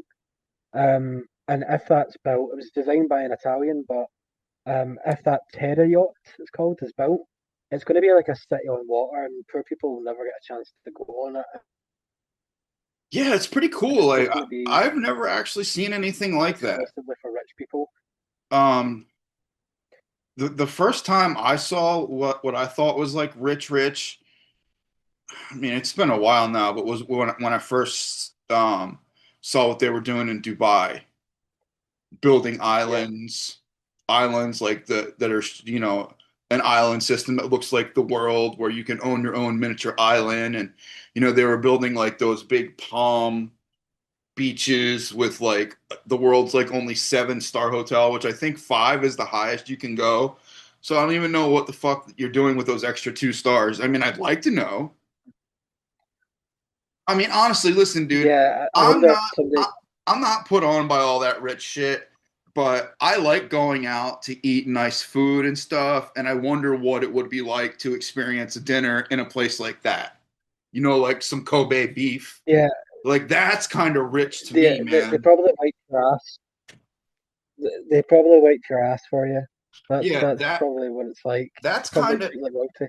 that's kind of rich to me, man, is being able to go, you know what, dude, fuck it. This weekend I'm gonna go to Dubai and I'm gonna stay in the world's only 7-star hotel and I'm gonna eat dry aged Kobe beef and then I'm gonna go skiing uh inside a mall in the desert. That's what I'm gonna do this weekend. And then Yeah, I'm gonna drive my Lambo to Abu Dhabi to watch next week's UFC fights. That's rich to me, is being able to do what the fuck yeah. I want. Rich to me is not having power like Musk is trying to do now, it's not It's it's fuck not tyranny. forcing people to do what you want. It's not wanting people to kiss my ass for something. It's just me being able to do what I want without anybody telling me no. All right, that's what I want. I Yeah. don't want I anyone to tell me no. And that could be dangerous, but to me that's rich. I met this might sound funny, but I met a working class billionaire. Yeah, no, and they exist. Absolutely. And I Yeah. think Elon Musk actually is This one, even as much guy as I hate him. As much yeah, as I hate so Musk, he the works. the guy I met was a plumber, and Oh, this was like in the 70s or 80s, and he did lots of big projects when it came to plumbing. And obviously in the oil industry, you've got pipes. So he also got deployed to Dubai and laid down pipes there, made a shit ton of money, and then started a business in Texas to do with oil. And he was a Scottish guy, but he ended up, I think, buying his favourite football team here and gives a lot to the community. He hasn't forgot where he came from. He speaks like a very uh like a common person there. It doesn't sound like he's snobby. It doesn't sound like he's rich. He just sounds like your average Joe. You wouldn't be able to tell he doesn't wear a suit. And it's just such a weird it came from a university to talk about business and how you might start and to get money and stuff like that. And he honestly there was probably better dressed students than there was this guy. Like people were wearing suits to visit this guy and he was just wearing casual clothes and spoke like a normal person. There was nothing spectacular about him. He never went on about his great accolades. He just explained his story. And it was really surreal to me. And I realised, right, you're not who I've got in my mind. Like, he is wealthy, but he's not rich. Like, I think rich is also a mindset as well. yeah, it He is. doesn't It own a is. private jet. It is. Like we were talking about plastic surgery. Like if you've got $1 billion, but you look in the mirror and you think you're ugly and you need to pump yourself with collagen for your lips and fillers and all these things. Like, are you rich in life? No, I think somebody actually said it quite well. Like you should be rich, not try to look rich. Like Mark Zuckerberg, he wears like the same shirt every day. Yeah, You know what I mean? that's probably what I do, dude. Like, I would probably, I'm sure I would have some smooth suits and shit, just because you kind of have to if you want to go somewhere. Again, if I want to go out to eat in Yeah, that seven-star restaurant, I want to, and I can afford it. Of course, I would want to have a smooth suit, but that's not what I would walk around yeah. wearing. I'd probably walk around still wearing like camo shorts and Crocs, unless I was going somewhere that I actually had to dress up. You know, I would love it. I would love to have this experiment, right, where it's like 50 people and each person gets to be a millionaire for a day to see what they would put money in. Like, I would love that shit. I'd watch you a TV know, show on that. It I would make a lot saw of money. I saw something on social media where people were saying they should make a reality show where CEOs have to live on what their lowest um, wage worker makes Employee. in a Yeah. week or whatever. Okay, here you go, CEO. 7.50 an hour minimum wage. What can you do this week with that? That would be fucking Well, classic. they already did. What, like undercover boss, you mean? Or I don't think I've seen this. If you Yeah. you know, I'm talking about like Yeah. actual Undercover boss. Um, they kind of did. for a longer distance, a longer period of time. Yeah. I mean, Uh, I want to see. I don't know about the US one. But the British one, they get given a budget that their employees would have to live by, and some of them are like, "Geez, I can't even put the heating on because it's that little that I've got." See, I And don't you think start I've to seen reflect. Maybe that. not in the US ones. In I the think UK ones, your they definitely do. They give them the same budget. I think your British version might be different.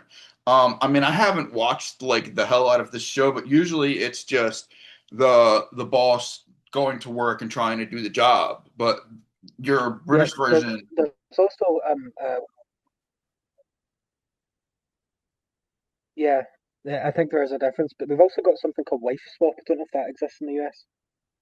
Where they'll have like a rich affluent wife swapping with like a poor wife, and you see that the complete differences in the families and stuff.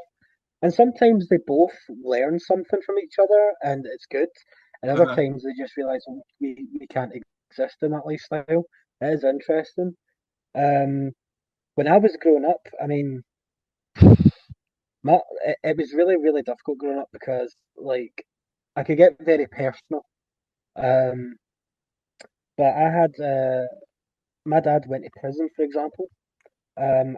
We lived off government assisted housing. uh, The government stopped paying us money, so we had to live off the little amount we had. Because for as much as people talk about, how Britain and Europe has all these socialised things like healthcare and stuff like that, they can really let you down in other ways. Um, and they can sometimes pull the rug from beneath your feet, and you can be left with nothing. And as a kid, you know, you want to get stuff, you want toys, but your mum's like, oh, you can't afford that, put it back down. And that's really hard. So I've lived at that kind of stage of things, and as I've grown up, got jobs and stuff like that, getting more money, you appreciate it so much more than the spoiled brat that's mum and dad got them a car, for example. You, I worked in a place where they were like, "Oh, you don't drive. Your mum and dad should pull their finger out and get you a car." And it's like, well, not everyone's parents can afford a car. I know in the US, like 98% of people drive or some shit like that, but in the rest of Europe, it's not the case. You uh-huh. know, most people like I don't really need a car if I'm being honest. I'd like to get one, but I don't really need one. We've got one of the best train systems and public transport systems in the world. Like if I want to go to London, which is in England, it's like 6 or 7 hours, but there's a train that will take me straight there from down the road. So Do I need a car? Probably not. In the US, there's hardly any trains. I can't remember the train company, but you have like one train company on the East Coast, Amtrak. and it's like, what the fuck? Amtrak, that's it. And Amtrak, it's like, that's wow, it. you've That's got it, multiple. dude. It's just fucking Amtrak. Yeah. Yeah. Um, Uh, it's but the weird thing how we is, don't have like, trains, how we don't value. I lived in Boston. Boston values the train. They have an yes, excellent, and the subway, New York subway. yeah. Well, dude, New York's subway is complicated. It's great, but it's complicated, it's busy, it's fast. You can get lost very easy if you blink wrong. Like I always kind of look ahead of time Yeah. when I'm Well, going to New also, York. But Boston, you could be an idiot and find your way where you're going. You know, it's one of those ones. I've seen a video in a New York subway of someone getting burned alive, and I was like, holy shit. It looks pretty yeah, dangerous. no, yeah, I saw that too. I don't I'm recommend everybody. not proud of those moments that we have in America sometimes. No, but obviously it being a huge city. Well, do you know what? That's it. I think America's a great country, but when I hear people say it's the greatest country in the world, it's like, yeah, but you've got a lot of school shooters to work on, and you've got a lot of mental health to work on, and you've got a lot of violence that needs to be worked on, like gangs and shit. Like, it's a great country, I agree, but saying it's the greatest and ignoring a lot of the bad, that's why you're in the shit you're in. It's rosy glasses, know I what I don't mean? think there really is a greatest country. I mean, I know there are happier countries. I think it was like, No, there isn't. what is it like? Yeah, Denmark, exactly. I think, is like the happiest countries. You guys are a happy country, I Uh, think. nah, not No? really. I wouldn't say so. No, I wouldn't say so. Scotland's got like the highest drug death, and it was also called the murder capital of Europe at one point.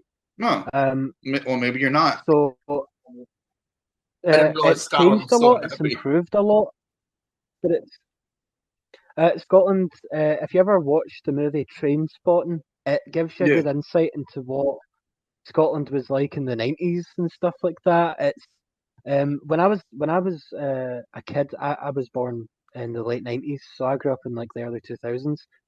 We used to have gangs. They were called young teams. That's what they're called. So if you're from an area, you're that area's young teams, young kids basically, but they have knives and they fight, all that kind of stuff.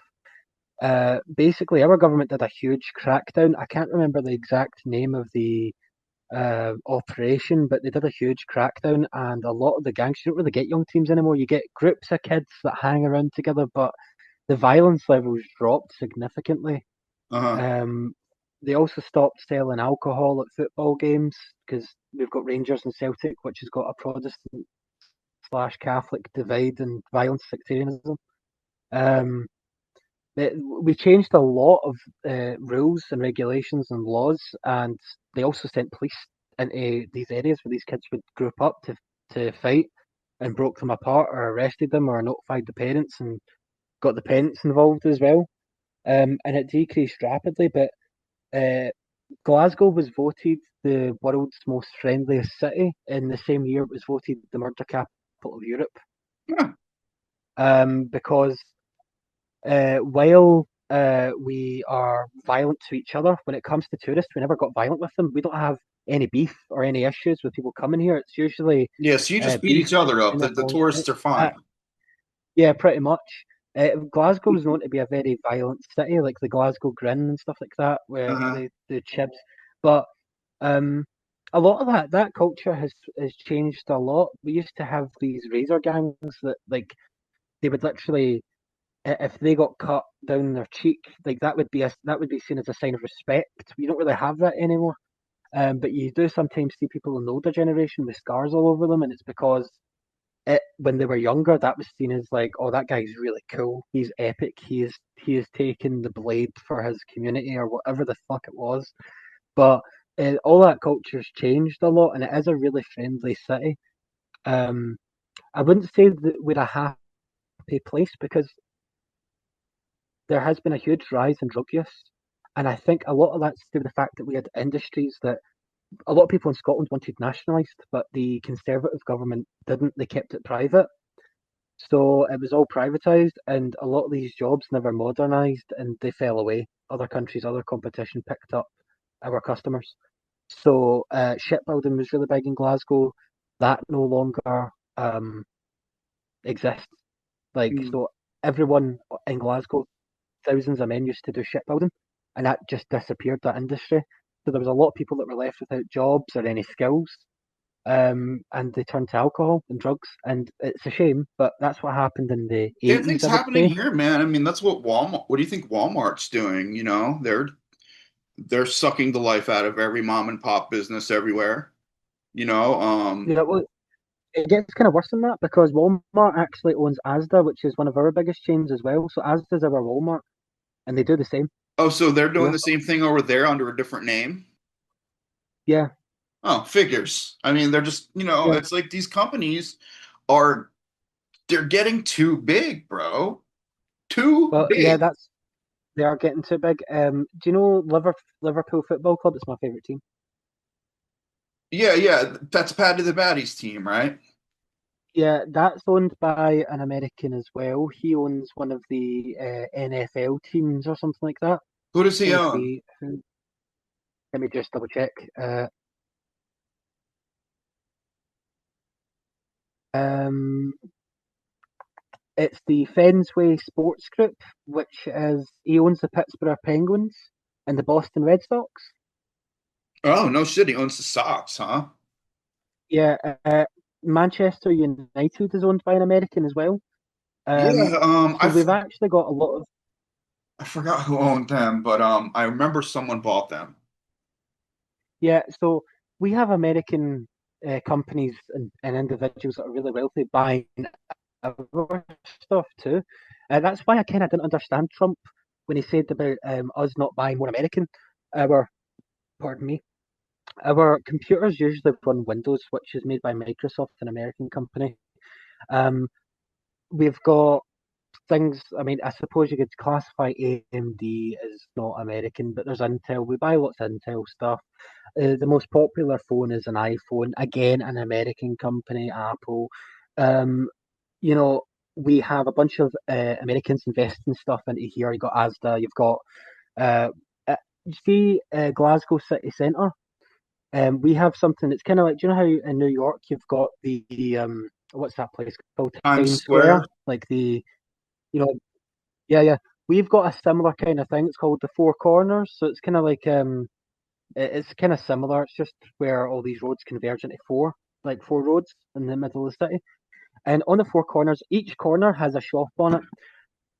KFC, Pizza Hut, McDonald's, and Tim Hortons, which is Canadian. So the four main shops on that thoroughfare, the four main points of contact for your All North eyes, American. three are American, one's Canadian, all North American. So we have adopted a lot of Americanisms. In fact, a lot of people say we are American because we've adopted so much from America. There is things that aren't American here. For example, we've got a food place called Greg's. My cousins are from Canada. When they come over here, they fucking love it. They sell stuff that's traditionally British, so like sausage rolls, which is like a sausage and a pastry. It's fucking That amazing. sounds delicious. Um, yeah, it's great. I don't know why we haven't moved over to America in terms of that. There's a lot of businesses we could transfer over to America. I don't know. There's a guy I watch called Kalani Ghost Hunters. He's on YouTube, and he brought his whole family over there in Glasgow right now, actually. But they tried Greg's, they tried all of our kind of stuff. They love it. They, you know what I mean? Like the Munchie Box thing that we mentioned on Facebook and That stuff like thing that. looked We've got amazing. I wish I could put pictures up of the stuff we're talking about.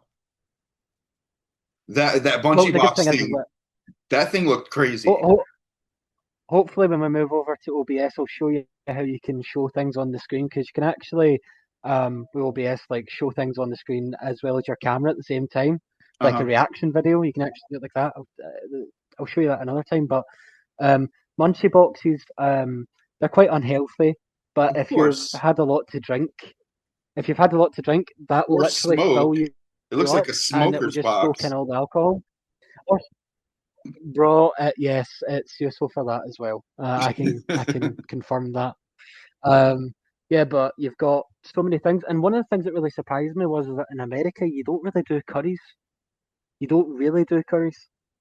Curry? Um, we yeah, like you don't really do curry. I like curry. Yeah, but I put curry on my like chicken and stuff. But no, it's not a ton of curry here. so in Glasgow we made something called chicken tikka masala because we've got obviously the British Empire used to rule India, so we have a ton of recipes. But not just that, Indians moved to the United Kingdom. In fact, Indians own the most businesses in the UK. Don't know if you know that. They own the majority of businesses They own a and ton of land them in here London. too. But they came over here and in Glasgow they made chicken tikka masala. It's a great curry. I think the choices of food here kind of trumps America. Like you guys have like we've got Taco Bell. It sucks. It's not real Mexican food, right? We have the shittest Mexican food ever. Don't come to Britain and think you're going to get good Mexican food. Just don't. You'll probably get diarrhea, right? Yeah. But the curries, it'll taste like it does in India. Like we've got some hot fucking curries that you can get in India, and they are amazing. I would love to go to America at some point in time, or I wouldn't really go to Mexico because I'm not an American, but You'd my like to try real boo, Mexican? yeah, I'd like to try. I love. I don't really like tacos. My favorite thing from Taco Bell is a burrito. I love burritos. Well, you're only Um, eating Taco Bell. Like real tacos are different, dude. Like yeah, I real bet. I Mexican bet. tacos. Like I live in a town that's loaded with Mexicans, dude. Like I eat real tacos all the time and they're good. Yeah, I really want to try it. I used to. There's a place called there's a restaurant called Mexita, and they're saying quesadillas. It was really good, but that place shut down. I think it was the closest I've ever had to real authentic Mexican food, or as close as I can Hmm. get.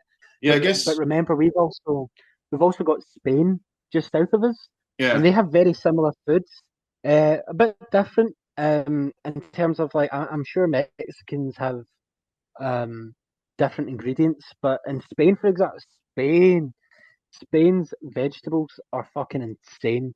Like something as simple as beetroot tastes so much better in Spain because unlike the UK where everything's shipped here and so it's not that fresh, they actually have farms and it's fresh. It's right next to them, so a lot of their food's just 10 out of 10. It's really nice, fresh. But in the UK, it's harder to grow some of these things, so they aren't always the best. But yeah, Mexican food sucks. But like I said, like we've adopted a ton of American stuff. Mm. Um, we've got we've got Taco Bell, sure, but we've got Wendy's. I think it is. Is it Wendy's? You must have I think so. McDonald's. Yeah, McDonald's. We've got McDonald's, KFC, Taco Bell.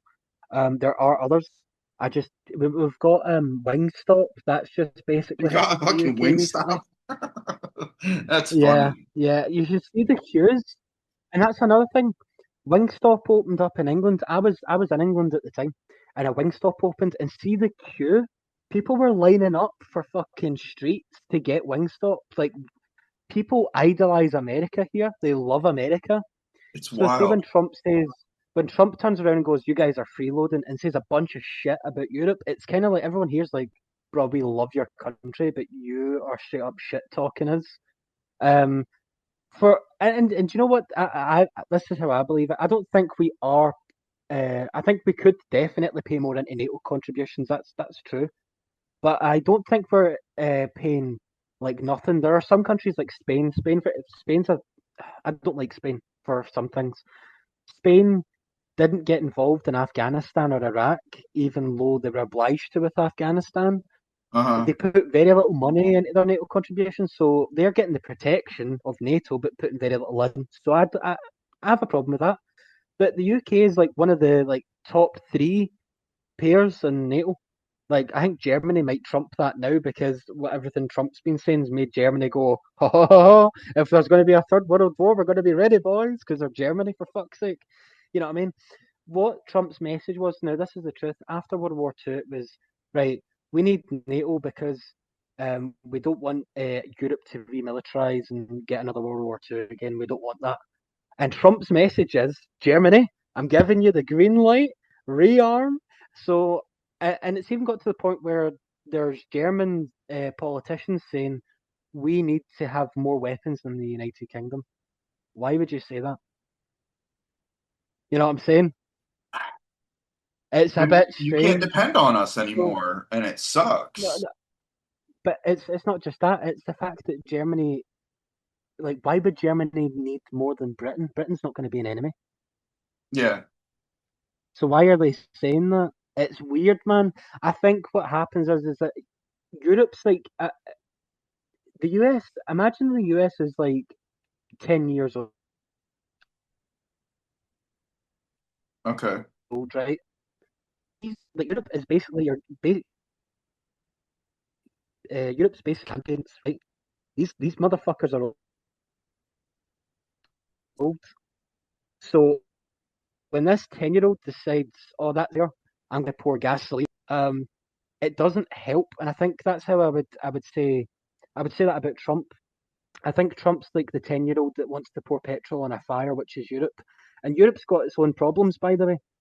So, like one of the things that a lot of people on the Trump side of the argument say is, "Oh, you Europeans are living up a lifestyle, and the US is paying for it." Bro, I go into my city and there's junkies. Uh, every country in Europe's got a huge illegal immigration problem. So what exactly is the US defending it from? There's terror attacks all the fucking time. It's not as if the US is in there like all the soldiers are playing like cowboy sheriffs, just Yeah. waiting for an illegal immigrant or whoever to like. We're getting attacked by different terror cells and stuff like that in a Uh-huh. way that the US isn't, and we're struggling with that.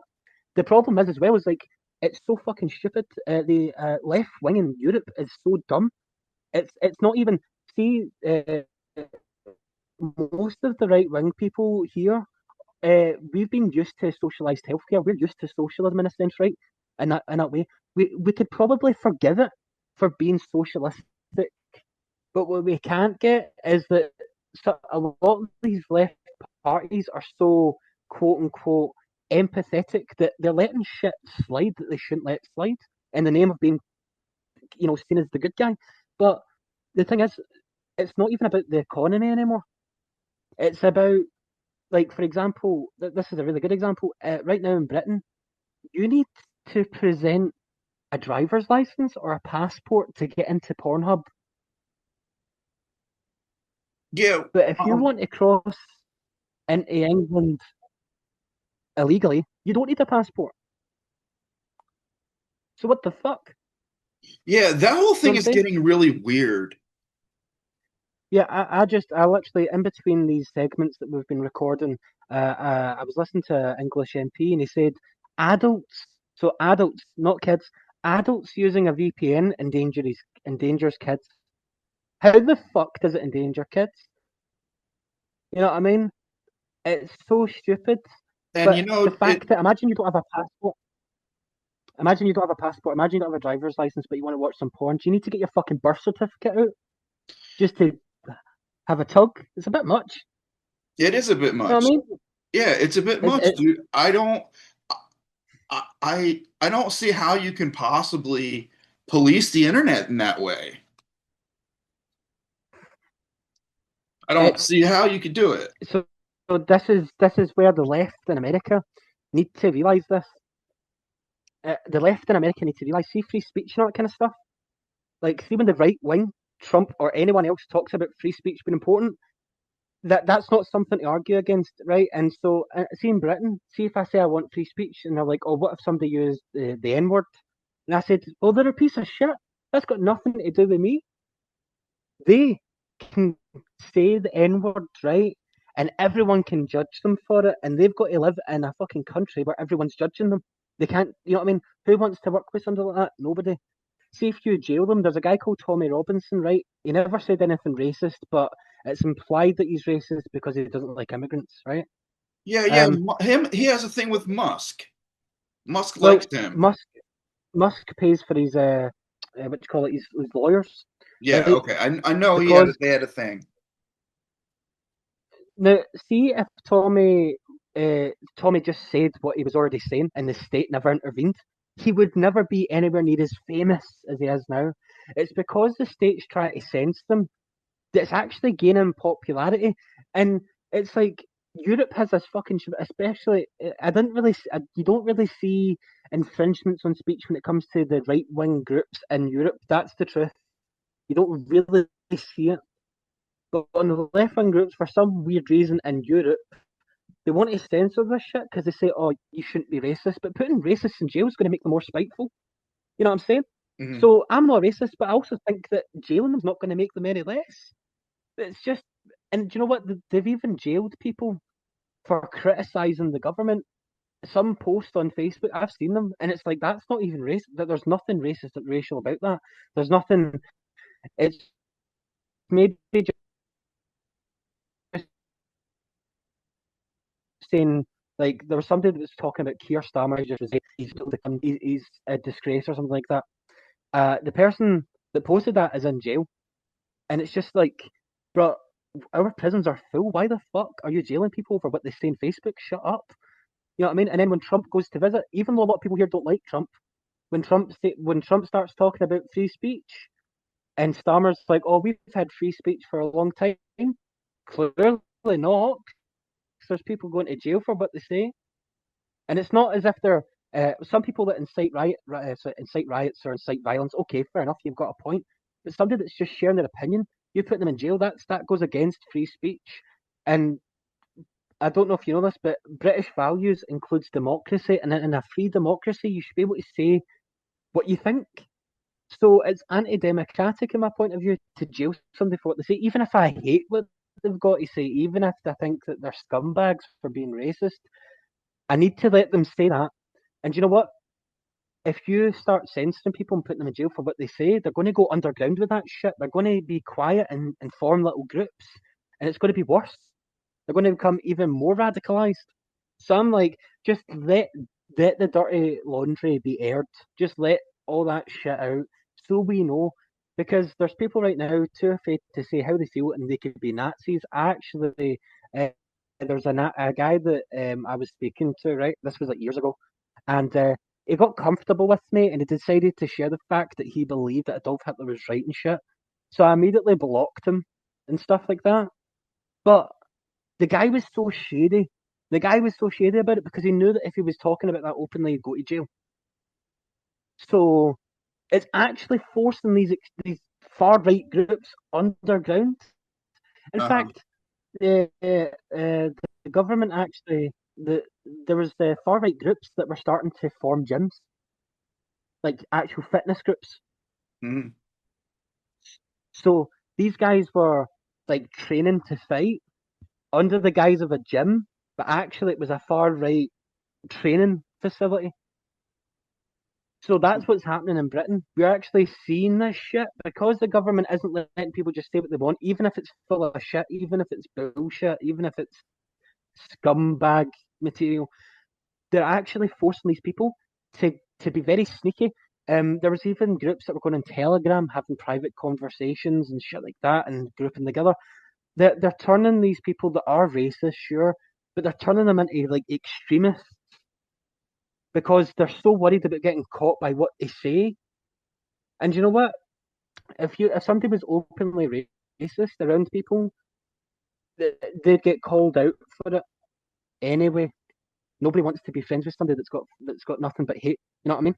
So Yeah. I think the government, oh, we're trying to protect kids by making sure you need ID to access Pornhub and shit like that. Oh, and don't use a VPN and all that kind of stuff. So people are feeling like their privacy's been invaded. They feel like they're getting jailed for what they say. And a lot of people here are saying, I'm thinking about moving to the US because I want free speech. It's fucked up. Oh, And then jeez. you've got Trump with his problem. You know what I'm talking about here. Trump's not exactly brilliant, but some people would rather Trump than what they've got here. And guess what? See, every time there's people I know that just moved because they said the opportunities that you can get here are very few, so they moved elsewhere. Uh-huh. Um, they were good people, and do you know what happens? The country's left with a bunch of dickheads. That's what I'm worried about. I'm worried about enough good people leaving and us being left with like the worst of the worst. That's genuinely. my fear. Yeah, that could suck. And that's why I'm like, nah. But that's why I want to fix the country, hopefully. I mean, I can't do anything myself, I'm just an individual, but um, there's things that we can do to improve things, even when it comes to like socialized health. I mean, there was like, I was talking to a woman and her son and 27 other kids um, were fighting for their lives because a surgeon fucked up and fucked up 27 kids and they were going to die. So there's like shit that needs fixed in our end too. Socialized, yep, it's free, yep. But if your kid's going to die for no fucking reason, shit, you know what I Yeah, mean? We've got a yeah. lot of problems we need to fix. Everybody's got They're not the everybody's got happiest. problems, dude. Yeah, no, I agree. Nobody's perfect, but um, there's some things that like Trump's policy in illegal immigration. I don't think it's a bad policy per se, like on paper. I don't think it's a bad policy. I think how you act it out matters. But like and also free speech. I know there's some caveats there with Trump and free speech, right? Yeah. But like, I can kind of see that. But then there's other things I'm just like, bro, what the fuck? Like, you say you're a capitalist and you believe in free trade, yet you're doing tariffs. Shit, Republicans did that last time, it didn't work out. All right, so yeah, so you think like that tariffs are kind of the opposite of what the founding fathers would have wanted? Yeah, I'm pretty sure it was the end of the 1800s that the Republicans brought in tariffs. But then tariffs have a history in the US of leading to the Republicans not being voted in for decades because it causes long-term economic issues. It's happened a Um, few times, or a couple times, yeah, should I say? yeah. I hope this is one thing I hope Trump actually does it justice so that you guys don't have to suffer. It's not a case of wanting him to succeed for the sake of it, but wanting him to succeed so that America doesn't struggle, especially against China and stuff, because they hold the majority of US debt bonds. So pretty important to not fail. Yeah, Um, but yeah, I think it's anti-American because the whole point of um, what the founding fathers wanted was more like free trade, free speech. It was big. There's a lot more lenient uh, when it comes to freedom. I don't think the founding fathers were like, I want big corporations to take over and everything like that either. I don't think that's what they were wanting. yeah, no, not at all. Um, it's one of those things where I see myself as more like a libertarian capitalist. But if you speak to most libertarians, they do not want a dystopian corporate Blade Runner type world. They don't. I I don't would think rather anybody just wants focus. that. Well, you'd be surprised.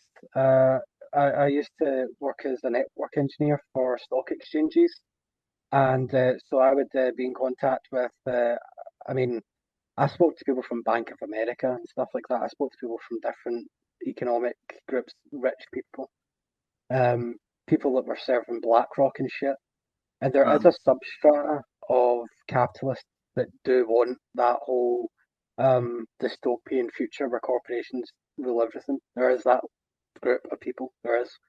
Um, but when you see, like, I'd say the more like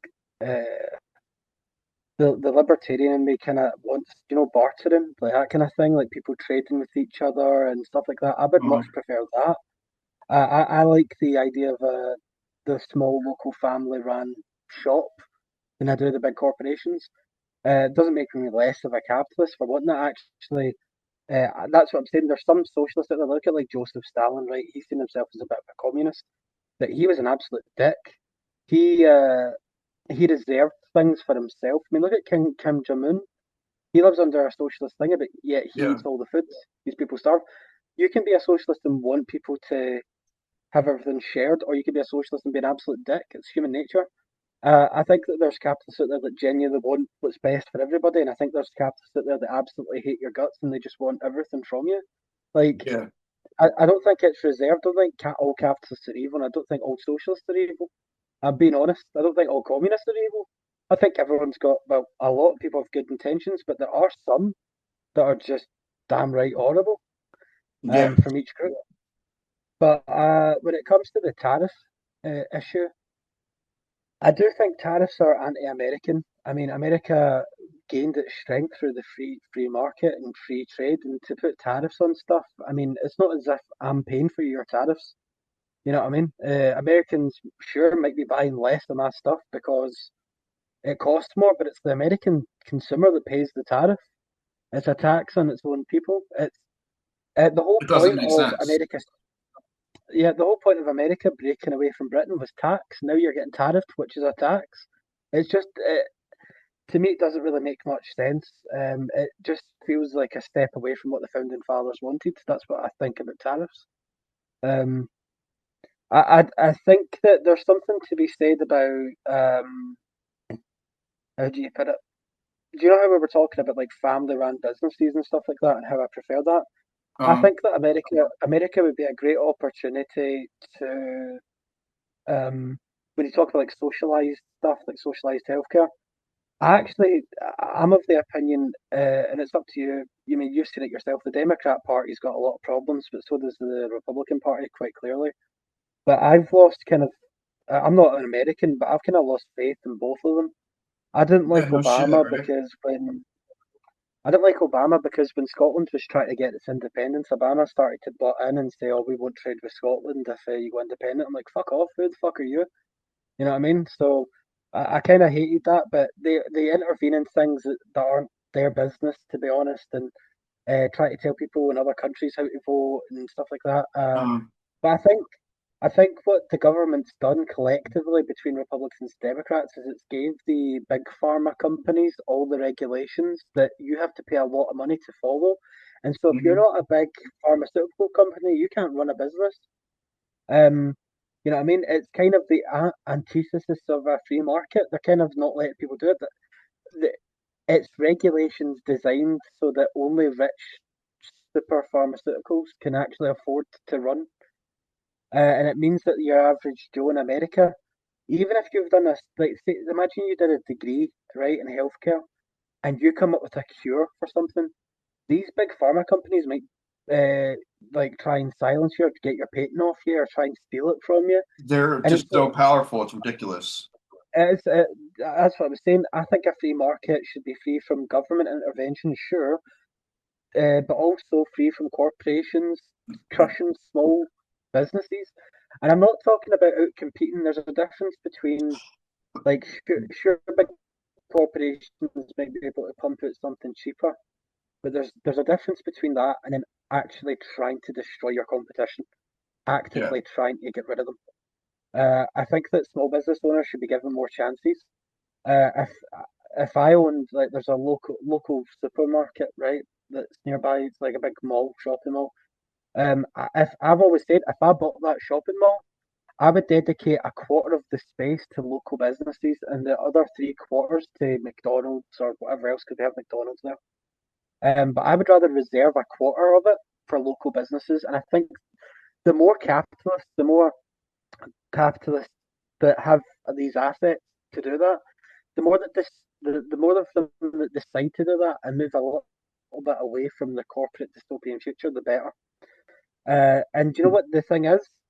Um, I actually did buy that shopping mall, right? And I dedicated a quarter of it to local businesses. That's actually a net positive for me because the logistics will be cheaper because they're local. The people there absolutely. will. If I buy something local from a shop, I might get hungry and go to McDonald's. The corporation wins, and so does a small business. I don't see why we have to have it that the majority of the shops, maybe one local business and the rest are corporations. Like, it doesn't need Yeah, to be it that way. sucks. Like, and right now in the US, we're being taken over by Dollar General. It's just like Yeah, a little mini grocery store. And I mean, they're putting them everywhere, dude. Like, they're popping up so fast, I can't even keep track. yeah. I mean, it's happening in England. England's becoming very American, right? Where they're thinking about selling off the health service to make it private. Scotland doesn't really want that, right? But it's not just that. Like when my missus, she's from England, when she comes to Scotland, we've got these shops that sell fresh produce.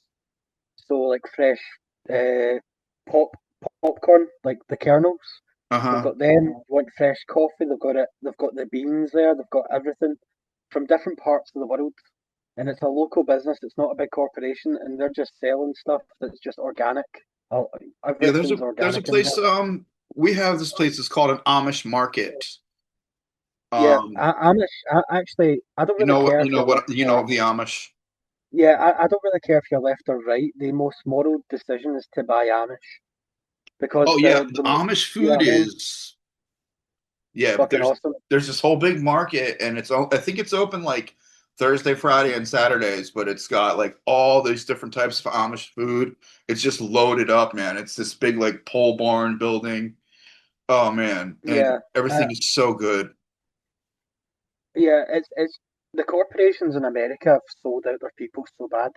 The McDonald's in Britain, the meat is local. It's British meat. There's no additives. The cheese here is actual cheese. American cheese, like see that plastic shit you guys eat, the square stuff. Oh, Like what the fuck? Whereas we have what we call American cheese.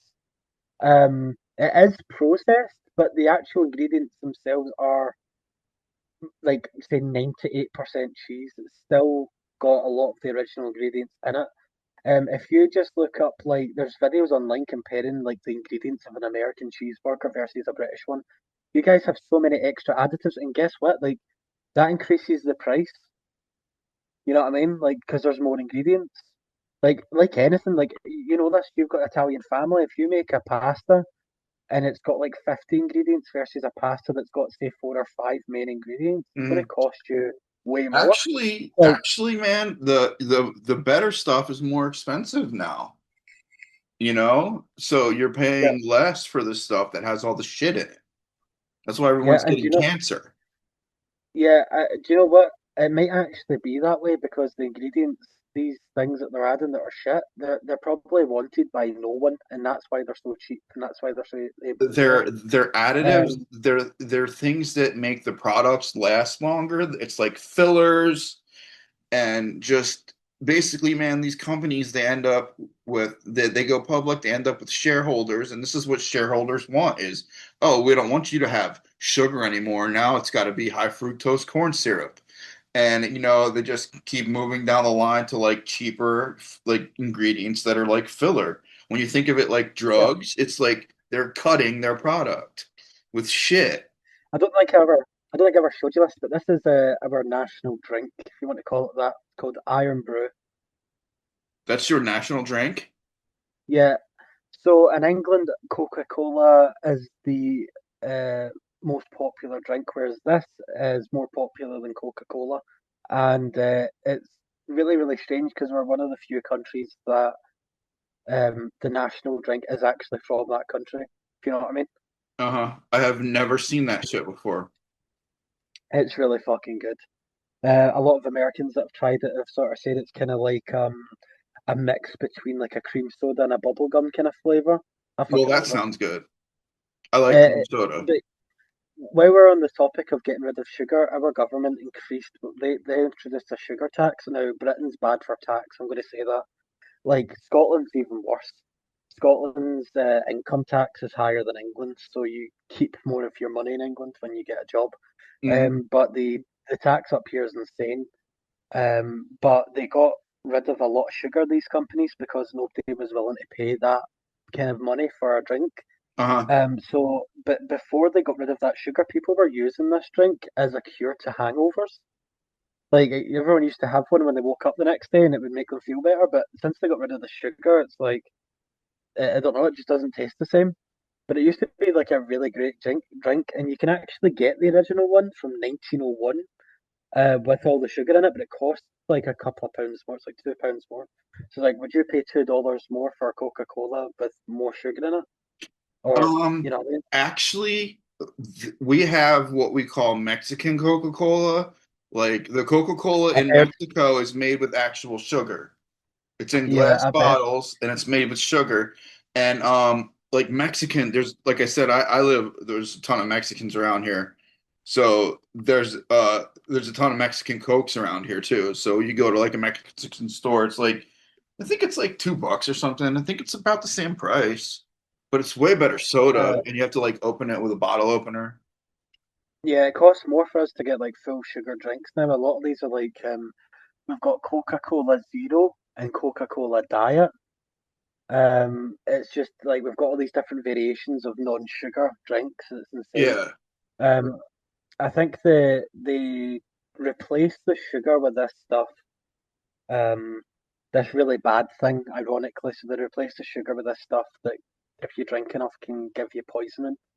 Um, so I always stick to the original sugar. I mean, this is uh, not the diet version. It's got 1.5. We use the metric system, so apologies for any Americans that use these like cheeseburgers per hour or something like that. Yeah, I don't But know. ours is 1.5 grams of sugar, which is actually a decent amount, but it used to be way more, You know what's way more. funny is in America, our ingredients are in the metric system. It's like something point something grams because they just want to confuse us. It's the same here with like drugs and everything like that. It used to be like different. So if you wanted to buy drugs, you'd buy it in grams. So it's like £10 per gram, which is like $12 a gram. Um, Try to translate that to an American thing. I mean, we also it's kind of strange because we jump between metric and imperial, so you can buy like an ounce of weed, but they also do it in grams. So it's confusing as shit. Like I'm just explaining how it kind of works or like how they define it. And it is a tad bit silly, to be honest. Yeah, Um, yeah. The I, it's it, the whole weed math is the only reason I know the metric system. yeah, I like the imperial system. I still use. I don't really like kilometers per hour. I can use kilometers for height to see like a plane. I could say like 30,000 kilometers or something like that, or 80,000 feet or whatever like that. We use feet for someone's height. As well, which is kind of confusing, but we talk about actual distance like space and stuff like that. You could probably use kilometers. Um, I'm 6'3", 6'4", kind of tall. But I wouldn't ever say I'm 1.85 meters. Like it's just silly. Like you know what I mean? Yeah, I yeah, still yeah. prefer miles per hour. Miles per hour is the best. It's really funny because our road signs still say 20 miles and stuff like that. So we still kind of go by imperial by a lot of things, but we do also use metric a lot for drugs and science a lot of the time. It's more other European countries. European countries have got it down to a T, like Spain and Germany. They use kilometers or kilometers per hour and all that kind of stuff. It's just like I'm like, bro. I think that's what's cool because America uses the imperial system that they kind of got from us, and we kind of Um, use a mix now. But that's weird. I I don't. didn't know you guys used it at all. No, we do use the imperial system, but we also use the metric system. Um, but it's just strange. We use a mix. We use whatever we feel comfortable with. We get taught both in school, but most people uh, kind of ignore the metric system unless they really need to. We What's even more confusing is we've got this thing in the UK and Europe called energy on cans. So Um, you get the amount of sugar, but you'll also get energy. So you get that measured in kilojoules. Um, so that's how much energy it that sounds like a you're calorie. getting from it. It is kind of that, but we also have calorie on there as well. So you get Oh, kilocalories. They're called for so a it's a whole thousand extra calories. measurement. That just seems like it's overcomplicating the whole situation. Yeah, it does a lot. Kilojoules is the so a kilojoule is like the energy a car would need to get to like 10 miles per hour. That will require a certain amount of energy to get to that speed. Yeah. So kilojoules in terms of drinks is like how much energy is this going to give you, which is strange. Hmm. Yeah, that's really weird. Like energy drinks will give you high energy. Some energy drinks, I think it's an anti misadvertisement um campaign thing where some energy drinks say, "Oh, this will give you like extra energy," but actually, when you look at the kilojoules, it's like, well, that's actually comparable to a soft drink kind of thing. A Yeah. lot of people look at it for that reason. So it is kind of interesting, but it's strange at the same time. I've never really understood the energy thing. Calories, yes. Sugar content, yes. But energy? Like, how many cans of Iron Brew do I need to take over the world? Like, how much Yeah, energy how do I many need do for I need that? to be able to like push this car?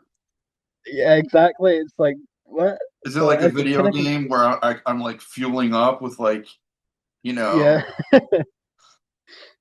Yeah, it's fueling like, do you know, myself you up get so the, that I can perform a task or something like yeah, that? it's like, do you know, you get, they're very, very popular in American football, but do you know the beer hats? Yeah. Like, I gotta juice up. But we don't really do that kind of stuff here. I've been to a basketball game here, and we've got basketball teams.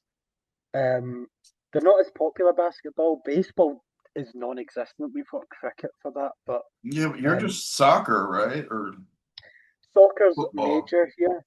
We don't really call it soccer, we call it football. We get confused by American football, right? Because in soccer you use your feet, so football, but then in American football you can grab it and run around with it. So it's like that sounds a lot to us like the founding fathers and the 13 colonies used to play rugby just like us.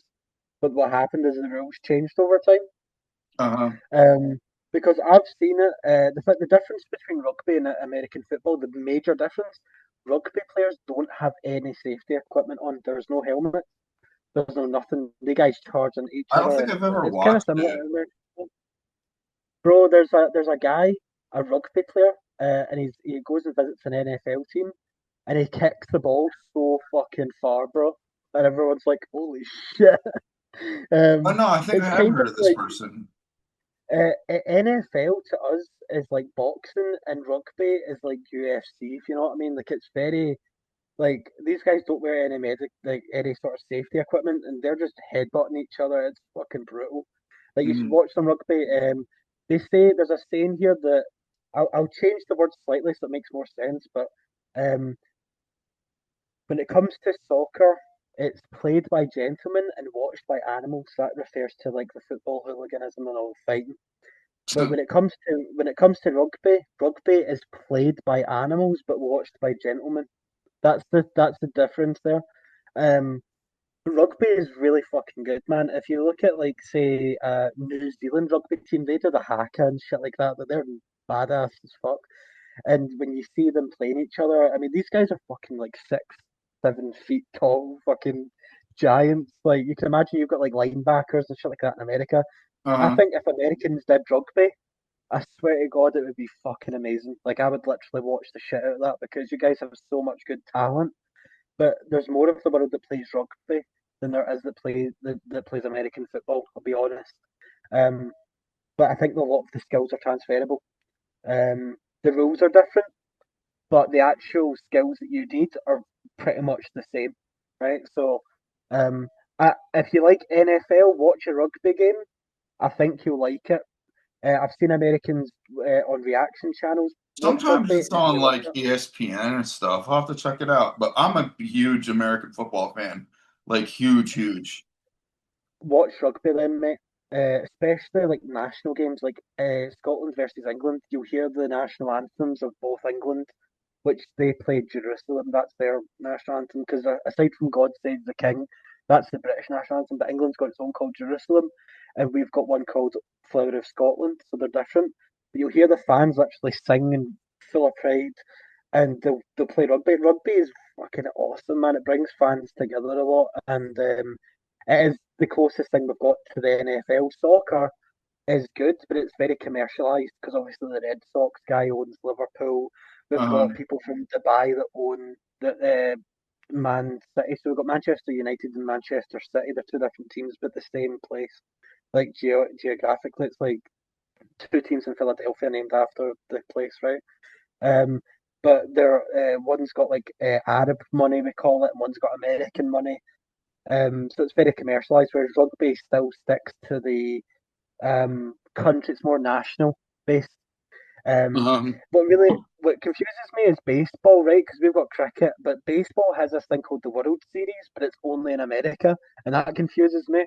I think But that yeah, it's because the best players in the world are here when you think about uh, it.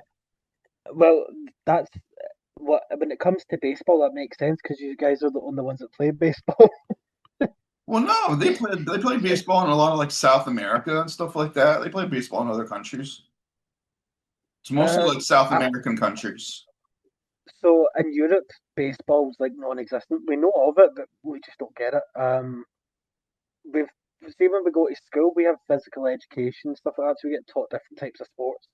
Um, Yeah, I guess I never and really thought about it. It really is mostly South American and Central American and American talent yeah, and it's Canadian. it's like when you get a World Cup, like soccer World Cups. They're everywhere. You got like that's coming to America soon, by the way. Like the World Cup in America, the soccer one's going to be big. Whereas like Brazil plays it, Portugal plays it, France plays it, Britain plays it, or should I say England plays it because we play separately when it comes to football. So England will probably be playing in the World Cup. Germany, Japan, like every world country is going to be in that World Cup. So when it comes to the World Series, it confuses you because um, how many countries play in the World Series? It's Not the that many. American lens. It's just us thinking we're the Aye, only country in the world. it's it's just like when we were talking about like 2014 in Russia, the Crimea invasion. You didn't know about it, but I think America and American media shields Americans from a lot of what goes on in the world. Like Yeah, for as much as for as much as like if you're proud to be an American, that's awesome. I'm happy for you, right? But there's a lot of things that these Europeans know, especially with the fact that I got to meet my great grandmother. Like I was fortunate enough to meet her. She taught me shit about World War Two. I've got a fucking bunker in my back garden from World War Two. It's called an Anderson shelter. mm. I've still got that shit. Like we have basically had hand downs of knowledge for hundreds of years, and there's a lot of shit Americans can still learn from their European cousins. If I'm being honest. There's a lot that can be learned uh, from other Europeans, and there's a lot of things that Europeans can learn from Americans. Um, It's but the one true. it's mad, but like one of the things that I've noticed, and I know we're going to talk about Trump, the Houthis, but may as well just talk about this just a little bit before we go ahead. Um, these things as simple as outlets in Britain. Outlets are safer in Britain than they are in America. I don't know if you know that. What's safer? Outlets. So like at your house, you've got like Oh, we call okay. them plugs. Yeah, a plug. Yeah. Um, our our plugs have three prongs, and the top one is responsible for opening the holes that the bottom two live prongs will connect to. So put it this way: in America, you've got two prongs. You put it into the wall, and that's it. A child can walk up to that wall socket and put their fingers in and get a shock. Yeah. In Britain, that top prong is longer than the ones at the bottom, and that pushes in a button that opens up special little hidden doors that lets it plug in. Oh, is that what So that shit does? I've seen like pictures I, of it. if kids in Britain put their fingers in plugs, it doesn't shock them at all. There's no risk. It's an insulation door that opens up when you put that top one in.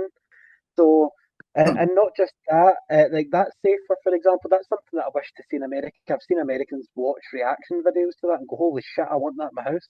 Because why wouldn't you? It's just safer. It's the same output of power. It's just safer. And then you've got things like circuitry. So, um, circuitry in American homes. We've got this system in Britain where it's a circuit.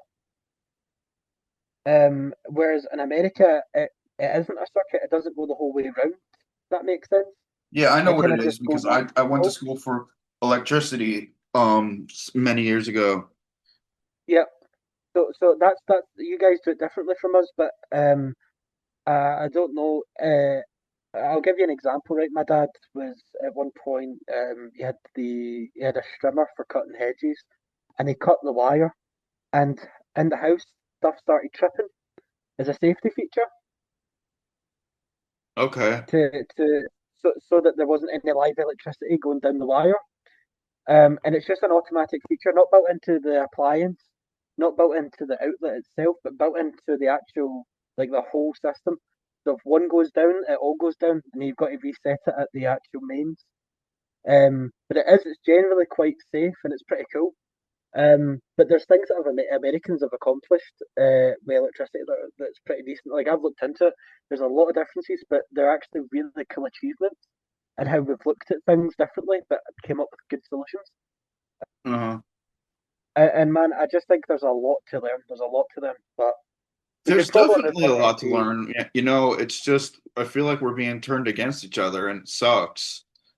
That's just Bro, what's going on right now. see, to be honest with you, there is like a substrata of Europeans that look down at Americans and think they're just fat and lazy. I don't look at Americans that way. I look at Americans as like they clearly you live in a huge market, you live in a really great economy, and you guys have like Hollywood, which minus the paedophile shit that we spoke about in the past, Yeah. um, like Weinstein and stuff like that. You guys have made some of the best movies ever. I mean, fucking John Wick, just to like Yeah, name we one do at make the at great the half. shit, like the movies. Yeah. Yeah, yeah, you guys make some great stuff, and it's inspired me. I mean, the Mafia was fucking hugely influential. People in Britain love the Mafia; we're obsessed with it. Shit like that. Like people love American culture. Like I'm being honest, it's looked up highly at. Um, so I don't think there's no really a hatred. If anything, see in Scotland we take the piss out of English people, right? And in England they make fun of us. And I feel like sometimes Americans, uh, because our comedy is self uh, depreciating, so we can like make fun of ourselves. But I think Americans have a bit too much pride. They can't quite take a joke. I can. A lot of them Themselves. can't. Yeah, you can take a joke, right? But there's a lot that can, and I'm like, listen, we take the piss at each other. We don't take ourselves too seriously, and we get along. Like just because if we take ourselves too seriously, what makes us any different from Kim Jong Un? Like, you know what I'm Yeah. saying? Like, or Putin. Like, we need to be able to make fun of each other, our leaders, and just get on with it. Like, I made fun of Biden falling up the stairs. I also made fun of Trump. Like, who doesn't? Right? Like, you just take the piss out of everybody. I take the piss at my own leaders. Yeah.